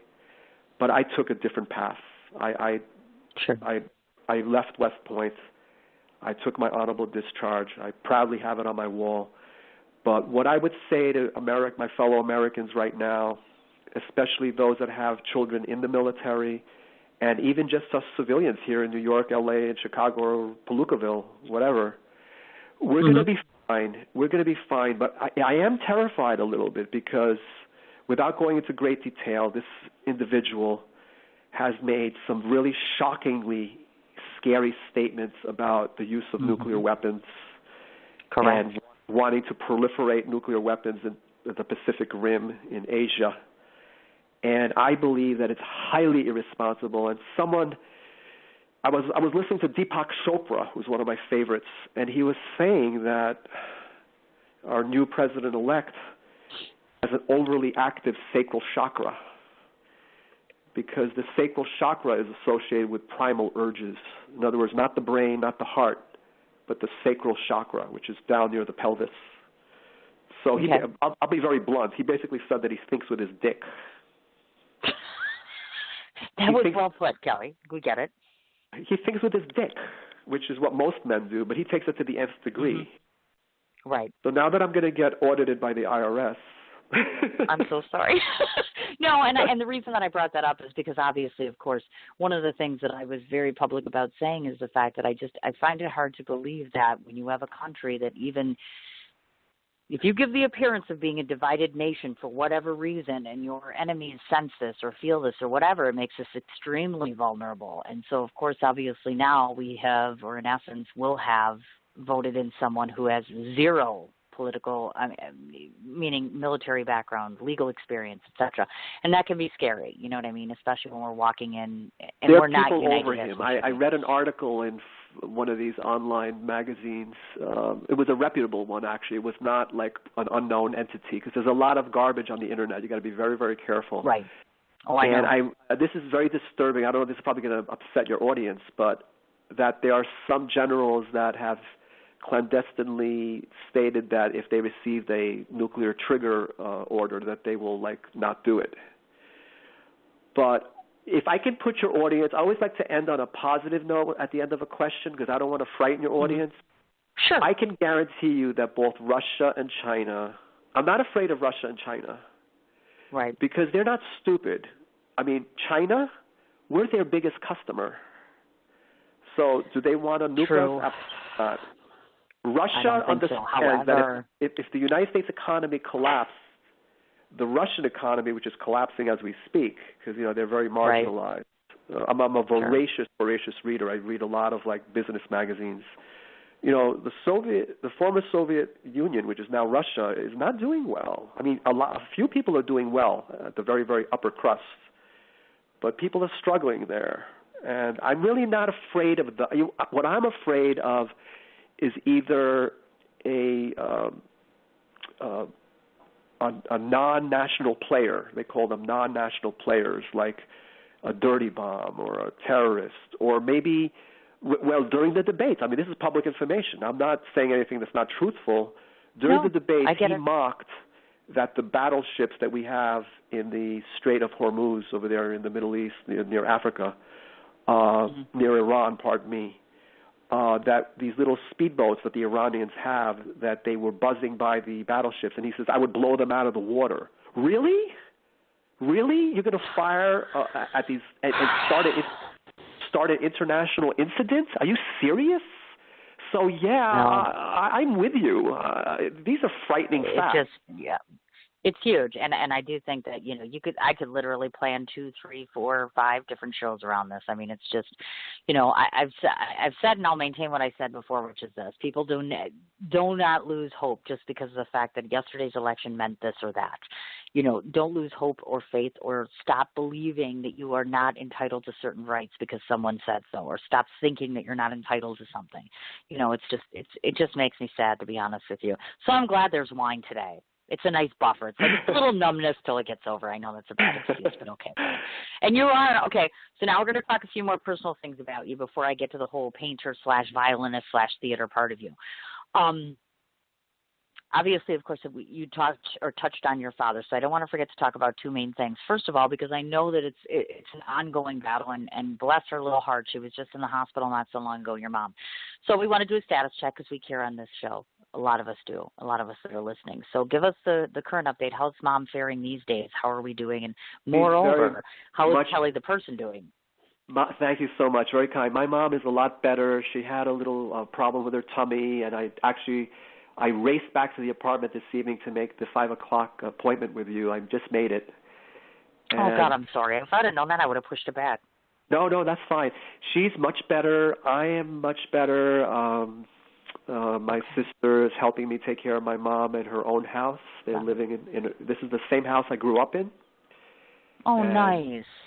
And when my dad passed, I had to make a decision, do I sell the house? But the idea of putting my mom in a nursing home was not an option. I just couldn't do that. I just could not do that, my dear.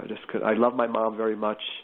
I would move mountains for my mom. I tell people when it comes to me and my mom, I'm like Norman Bates minus the knives and the sex. Love my mother. Oh, my lordy. And you also have a brother by the name of Gus, we found out. So we're curious about Gus. Is Gus the same sort of actor/comedian/musician/painter that you are? No, we are. I have a favorite expression. Gus is beer and pretzels, and with all due respect, Gus, because I like beer and pretzels too, but I'm more champagne and caviar. I kind of gathered as much. Gus and I have an ongoing bet every year with the Army-Navy game because he's an old sailor and I'm an old Army guy. And Gus served our country in the United States Navy on the USS John F. Kennedy aircraft carrier and the USS Tarawa. And he's now a happy grandfather. And Aww. Yeah, he has That's so sweet. 4 beautiful little grandchildren, little daughters, and he's a very good friend of mine. I'm very happy to call him my brother. He's a good guy. That is so sweet. That is absolutely awesome. And a couple of the things that we've noticed about you, of course. So I have to ask, of course, I know that you are a lover of 3 different things. Well, many things, but 3 that I can point out. So I have to ask, because we're both mutual wine drinkers, give me your top 2. So if I visited your house tomorrow in New York City, I would find bottles of which 2 California types are your Chardonnay. Oh, yummy, yummy, yummy. And is there a reason why you're partial to Chardonnay? Because everybody seems to have a different palate, it seems like. Yes, I like yes. sweet, I like white and not red. Yeah, I like Pinot Grigio also, but I usually drink Pinot Grigio when I'm eating fish for some reason. But if I'm having... Really? Yeah, my palate is very, very peculiar. It's very, very sensitive. I think that Chardonnay is a little bit more fruity and not as severe as Pinot Grigio. I call Pinot Grigio the American Retsina. Have you ever had Retsina wine? No. Retsina is a Greek wine, but I caution you, if you're going to try it in a wine store when they're giving it away for free because it's a very, very dry wine. Got it. I tell people it's like the Greek man's Listerine. It'll take the plaque off your teeth. If you're going for a cleaning at the dentist, don't use Listerine and don't brush. Just get some Retsina, swish it around, and you're good to go. That is just too funny. But yeah, I always have Chardonnay chilling in my place. I'm actually a beer person too, but there's nothing like having a nice glass of white Chardonnay or even Pinot, and just watching a movie or watching the news and watching the stock market go up on a day when the talking yam is the president-elect. I don't understand why that happened. No kidding. Now, I want to note, so you folks know, actually, Kelly was born in Astoria, New York City, so he's a native New Yorker. He is of Greek descent, and he actually speaks the language. So this is really cool because I want to know this, because it's funny. When I look at people that are Greek, and maybe I'm crazy, but I think they always look Italian. So I'm like, tell me the difference between Greek people and an Italian. Obviously, you're different, but, is there that much of a difference? Because you're similar, right? There's a difference, but there's so many similarities. There's an expression in Italian, and the Greeks have kind of Greekified it, but it's an Italian expression. It's called una razza, una faccia. And what that means is one race, one face. And what's really interesting about the Greek and Italian cultures is that, well, there's an old expression, the glory that was Greece and the grandeur that was Rome. And what do I mean by that? What I mean by that is Greece came first. Italy was there. I don't know what they were doing. They weren't throwing people to the lions yet. That was a joke. Sure. Cute. Very cute. Go on. When Greece was at its zenith, at its apex, I would probably put, as a history major in college, Greece at its apex at approximately 331 BC when the Acropolis was brand new. Rome was not even, pardon the vulgarity, but Rome was not even an itch in its parents' groin. Rome was... Okay. Rome, I'm sorry, my expressions are multifaceted. They can... That's all right. But the thing is that Greek cuisine, a lot of olive oil, Italian cuisine, beautiful pasta sauce, very similar tastes. They're big eaters. Greeks and Italians are big eaters. Oh, God. I had a friend. She was an Italian painter. She was one of the greatest American pastel artists. She lived at the National Arts Club. She was a really good friend of ours. Okay. And when she saw my last name, Karavites, she interrogated me. She said, Kelly, tell me about your family. Tell me where you're from. I said, well, I'm from Astoria. She said, no. You're back family like 200 years ago. I said, well, I don't know. We can only go back 150 years. Right. When I told her where my dad was from, my dad is from southwestern Greece, which is right across from Bari, Italy, and Sicily, Italy. She said to me, Kelly, your background is really Italian. You're not even aware of it. I said, oh my really? gosh. She said, yeah. She said, because the name Karavites, it's like la dolce vita. She said the ending of your name romantic sounding. Yeah, it actually means in Latin, cara or share. Okay. Vites means dear life. Really? So there's a lot of similarities, but definitely definitive cultures. Each culture is different, and I'm really grateful that I grew up in this crazy Greek family where we were obligated to speak Greek. I speak fluent Greek. I literally speak to my cousin. I have a wonderful friendship with one of my first cousins by marriage in Athens, and we literally talk every week, at least twice a week. We have like these long cosmic conversations. Oh, that's and she so called cool. me. I absolutely love that.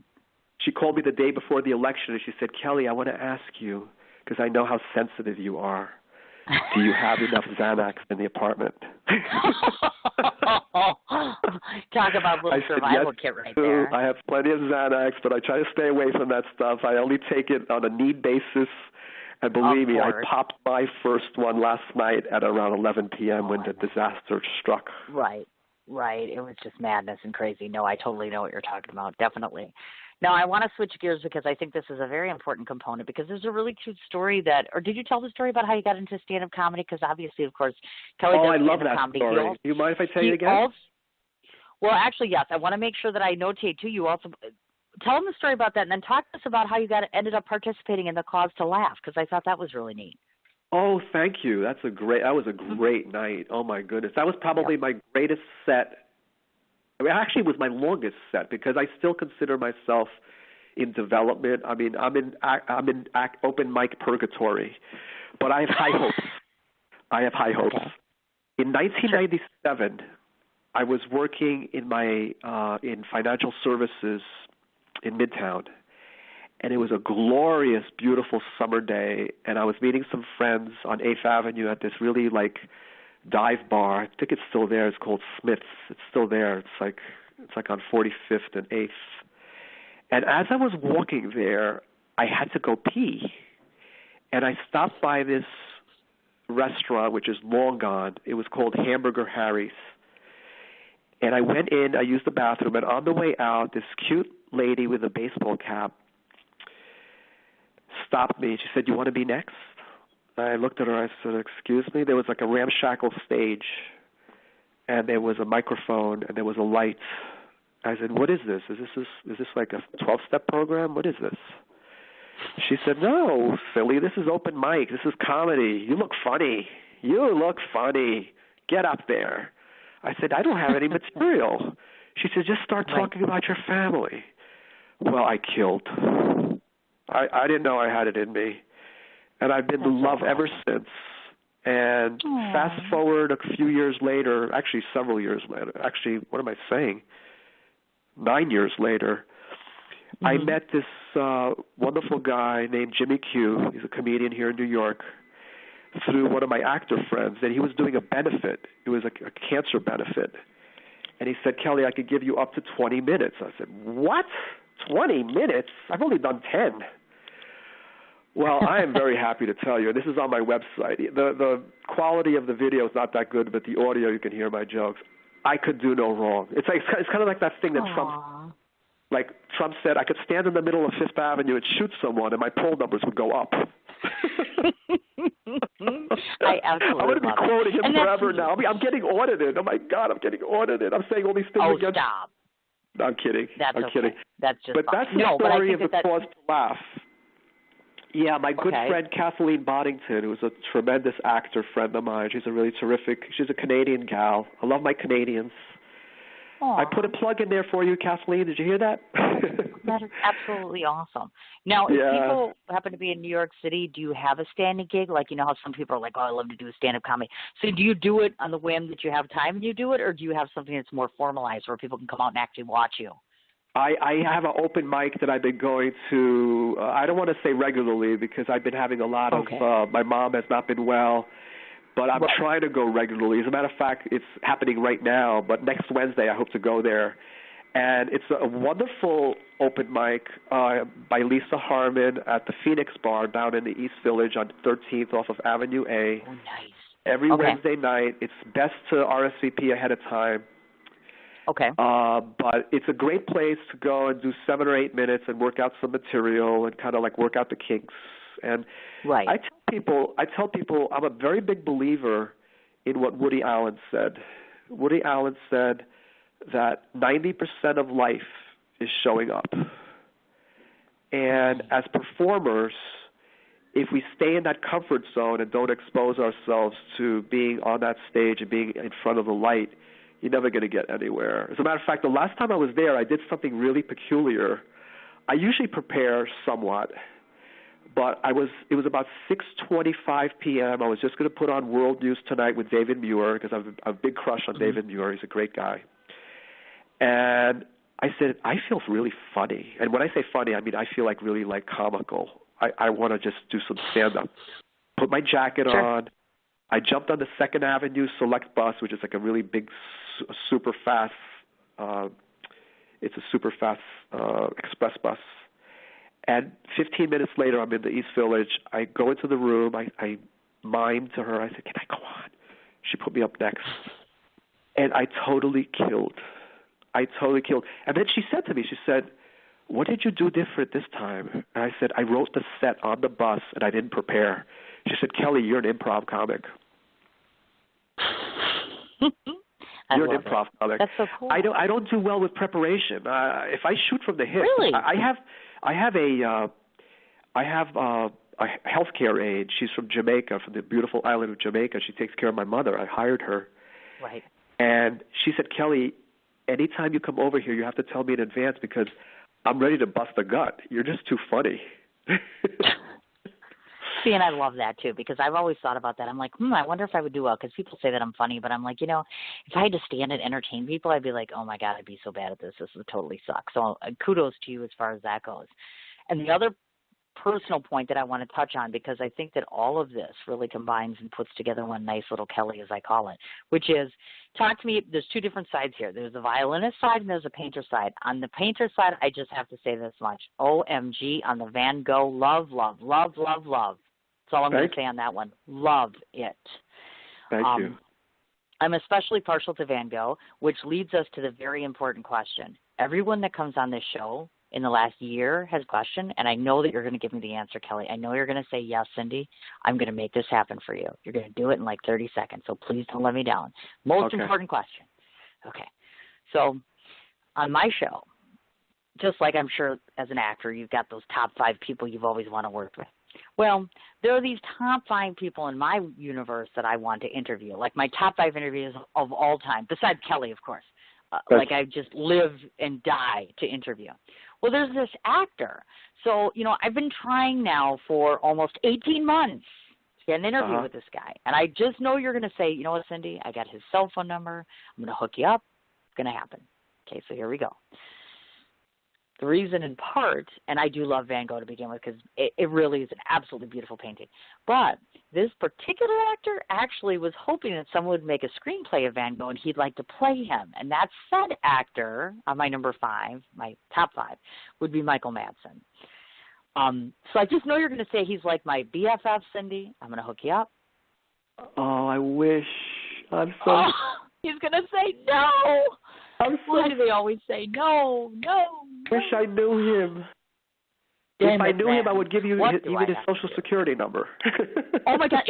Here's what kills me, and you can get this because you're in the industry, okay? His publicist, I mean, I've talked to him on and off, and he's not your typical publicist. Like, he'll answer you, and then a month later, he won't give you a yes or a no. he'll just ask more questions. So I'm like, okay, great. And I know tons of people that work with him. They've been on set with him. I've tried to get to 2-3 events with him. I'm like, this is ridiculous already. And now it's just like a conquest. You know what I mean? Because I'm like, I've been trying for so long. I'm like, screw it. I'm just going to start asking everybody who comes on my show. I'm like, somebody's got to know him. Somebody's got to find a way to get to him. Because I'm like, this is ridiculous. I'm so sorry. No, are you kidding me? I hear no all the time. It's not like I expected you to say yes. I'm like, I'm over it already. I'm like, seriously, Michael Madsen, do you know I exist? I mean, wait, so here's my thought. I'm having this film festival next year in 2017, and it's likely going to be in New York City, by the way. So, you know what? I'm just going to invite him. I'm just going to send him an invitation. And if he shows up, I guess I'm going to ask him myself. And if not, I'll cry. And if he does show up, by the way, you're going to have to hold me up because I'm going to pass out and die. But that's another story. But I do want to talk about the painter and the violin side. You are, and this is why I host many of you people, what I call creative chameleons, which means he doesn't just act, or he doesn't just produce, or he doesn't just do stand-up. He also does that.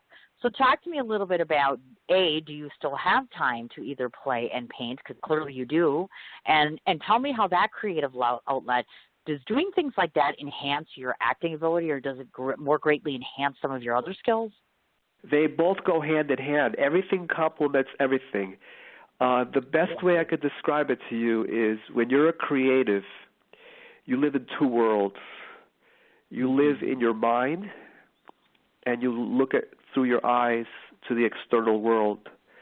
And I believe that creative people have a need to create because the energy that is inside of them is too tremendous. If they didn't create, they would actually get sick. And for me, the painting is therapeutic, actually. For me, I took up drawing and painting about 20 years ago when I was laid off from a job. This was like an office job. And at the time, I didn't have the native intelligence to realize that it was actually a blessing that I lost that job. It was actually the universe's way of pointing me in the direction of where I had to go. But for me, the violin and the painting, the violin to me is like, I'm like Jack Benny. Remember Jack Benny with the violin? Yes, I do. He did not quit his day job. He kept doing the comedy, but the violin was on him, or he was holding it. He was holding the bow, and he was sitting there, and he would maybe play a tune. He would play Mary Had a Little Lamb or something like that. He would not do a concerto by Vivaldi. Although I have played Vivaldi before, but I can't do it now. I don't have the violin is one of those instruments, like the piano, where if you don't constantly do it, you get rusty. I mean, really rusty. The painting is different. The painting and the drawing is a part of you forever. It's just, I tell people that if you want to be a good artist, anybody can become a better artist than they were like 2 years ago. It just takes a little practice. People tend to be self-deprecatory about painting. They say, I can't do like a happy face. Yes, you can. Right. It's just spatial relations. I like to draw people's faces. Like sometimes I'll sketch people on the bus. I try to do it discreetly if it's like a long bus ride or a subway ride. Right. But for me, the painting, and thank you very much for that, for saying about the Van Gogh, because he is my favorite painter. Oh, God, yeah. And beautiful. What I really loved about his paintings is his palette selection. He really respects basic colors, you know, the red, orange, yellow, blue, indigo, violets. And although there's some paintings that are a mixture of those colors, he really believed in the primary color system to create. I mean, some of his paintings only have 3 major colors in them, and they're spectacular. And for me, it is therapeutic. I just when Francis passed away, I have 2 violins.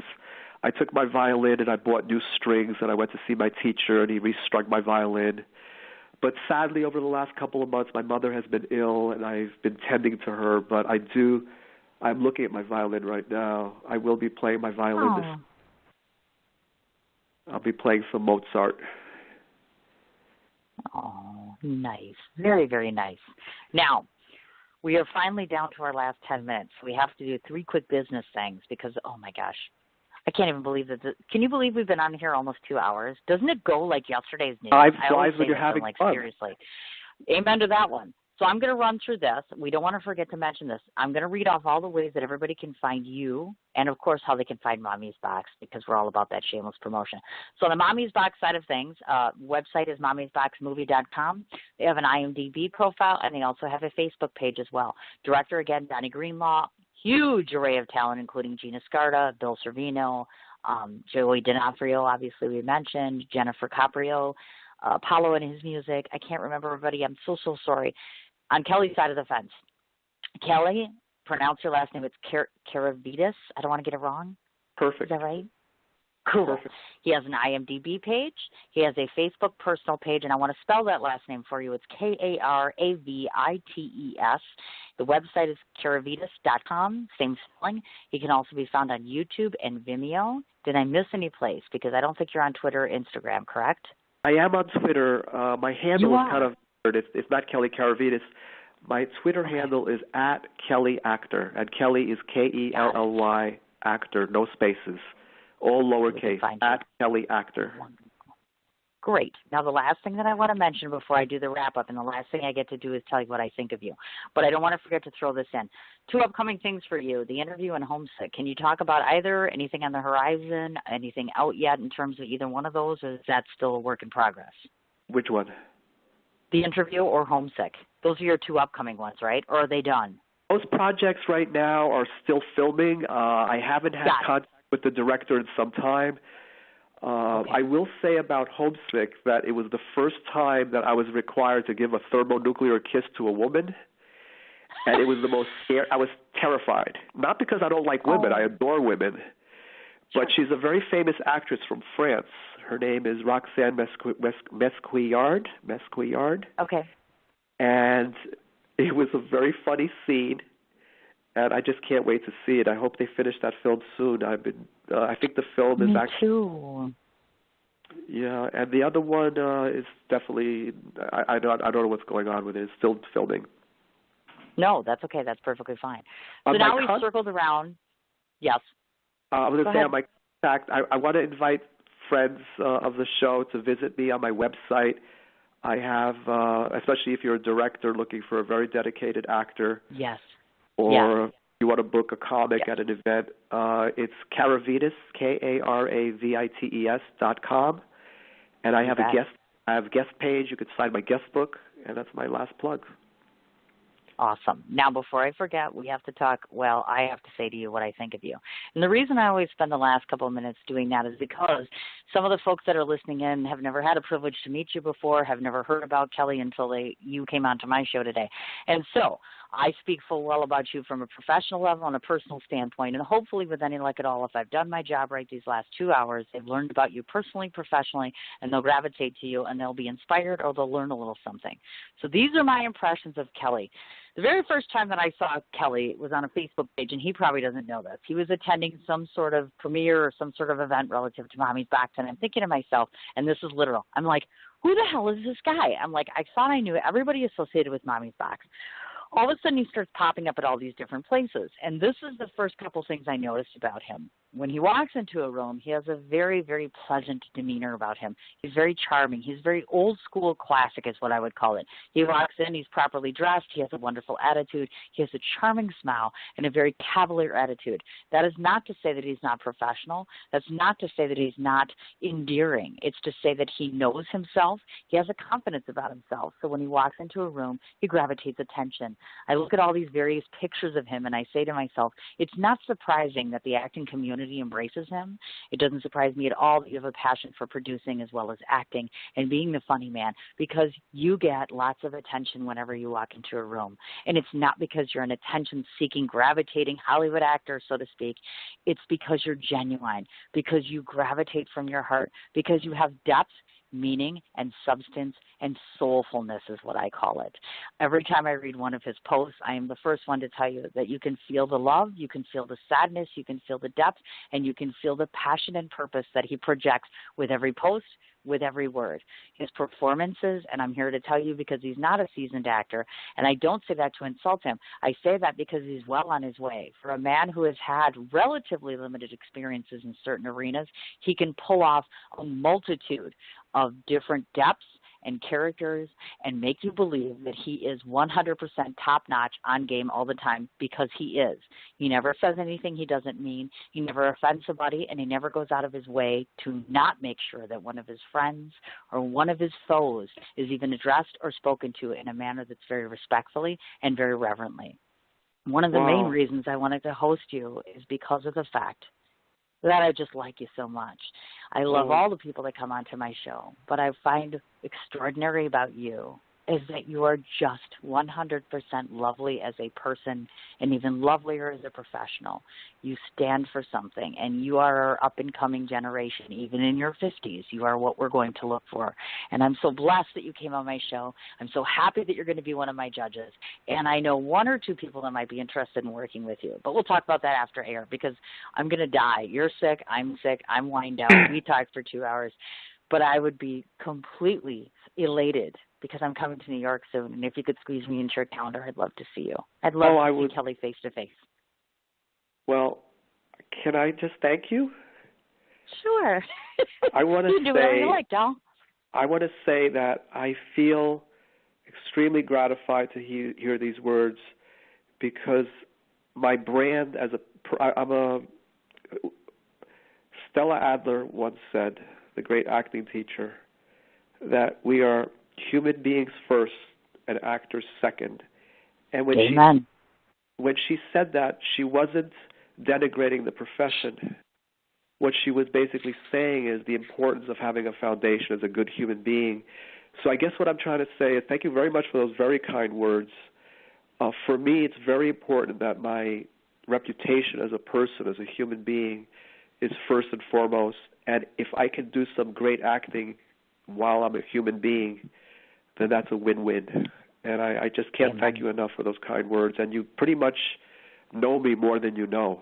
You do know me more than I know, because all my power I get not from being, I don't have an MFA from Tisch or from some, great school, but I do have a PhD on life. I've been around, and I'm going to stick around. And I'm going to make some noise. Thank you so much. Wow, what a great experience. Of course. Well, thank you. I appreciate that. Now you can go rest, and I'm going to go rest. We're going to touch base, if not now, before the weekend. There is a chance I may be in New York City this weekend, and that's a promo that nobody knows yet. But we don't know. We're still working on that, and I will let you know. But we're going to touch base sometime tomorrow, because I'm going to go die like in 3 minutes when we get cut off. I'm going to lay, and I'm not working tonight. I'm just going to watch Boardwalk Empire. Did I say that again? Boardwalk Empire. Season 3 premiere. Yes. Yes, go take care of yourself. Go have a little wine. Thank you so much. I'm going to wrap the show up in this last 2.5 minutes, and I'll stay in touch very soon. It was delightful. Darling. Thank you very much, Cindy. And all my best to your listening. Thank you. All right, bye, sweetie. Something tells me you have a great audience. Take care, dear. Bye-bye. Is he amazing or what? Kelly Karavites. We could probably do that another hour, but I think both of us would die. You can clearly see that he sounds terrible. And I love you, Kelly, but I mean that in the nicest way. One more time, Mommy's Box. Facebook, mommysboxmovie.com, IMDb, and if you want to look up the director, it is Johnny Greenlaw. That's green like the lawn, and then law, L-A-W, Johnny Greenlaw. Bill Servino plays the major character, Joey D'Onofrio. We've got Gina Scarda, Jennifer Cupio. Oh, gosh, I can't remember everybody. I'm sorry about that again. Kelly Karavites, IMDb. He has a Facebook personal page. You heard it. Twitter handle is @KellyActor. YouTube, Vimeo, and his main website, and they are cutting me off, Karavites.com. I want to say one more quick thank you to Kelly. Thank you so much for being sick and coming on the show. Very excited about tomorrow's guest, another New York actor with just as much spice to him, which is Thomas Ochi, O-C-C-H-I, if you're interested, 4 o'clock Central Standard Time. Thanks so much to everybody that's listening in. Thank you so much to my fans and supporters that have stuck with me, even with my smart mouth and my comments about election and otherwise. Thanks for being a great listening audience. I'm going to go sit and relax and have a wonderful evening. I hope you do the same. We'll see you tomorrow on the show.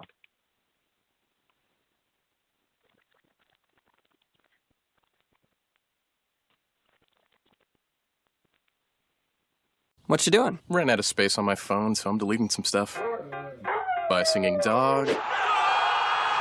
Bye, goal. I pronounce you. Bye, wedding ceremony. Stop. At Metro PCS, you get 2 free phones with twice as much memory. Really? Don't say bye to your memories. Switch to Metro PCS and get 2 free LG K20 Plus phones with 32 gigs when you switch 2 lines. Metro PCS. Wireless. Figured out. Coverage not available in some areas. Sales tax not included in phone price. Excludes numbers on the T-Mobile network. See store for details and terms and conditions. What you doing? Ran out of space on my phone, so I'm deleting some stuff. By singing dog. By goal. I pronounce you. By wedding ceremony. Stop. At Metro PCS, you get 2 free phones with twice as much memory. Really? Don't say bye to your memories. Switch to Metro PCS and get 2 free LG K20 Plus phones with 32 gigs when you switch 2 lines. Metro PCS. Wireless. Figured out. Coverage not available in some areas. Sales tax not included in phone price. Excludes numbers on the T-Mobile network. See store for details and terms and conditions.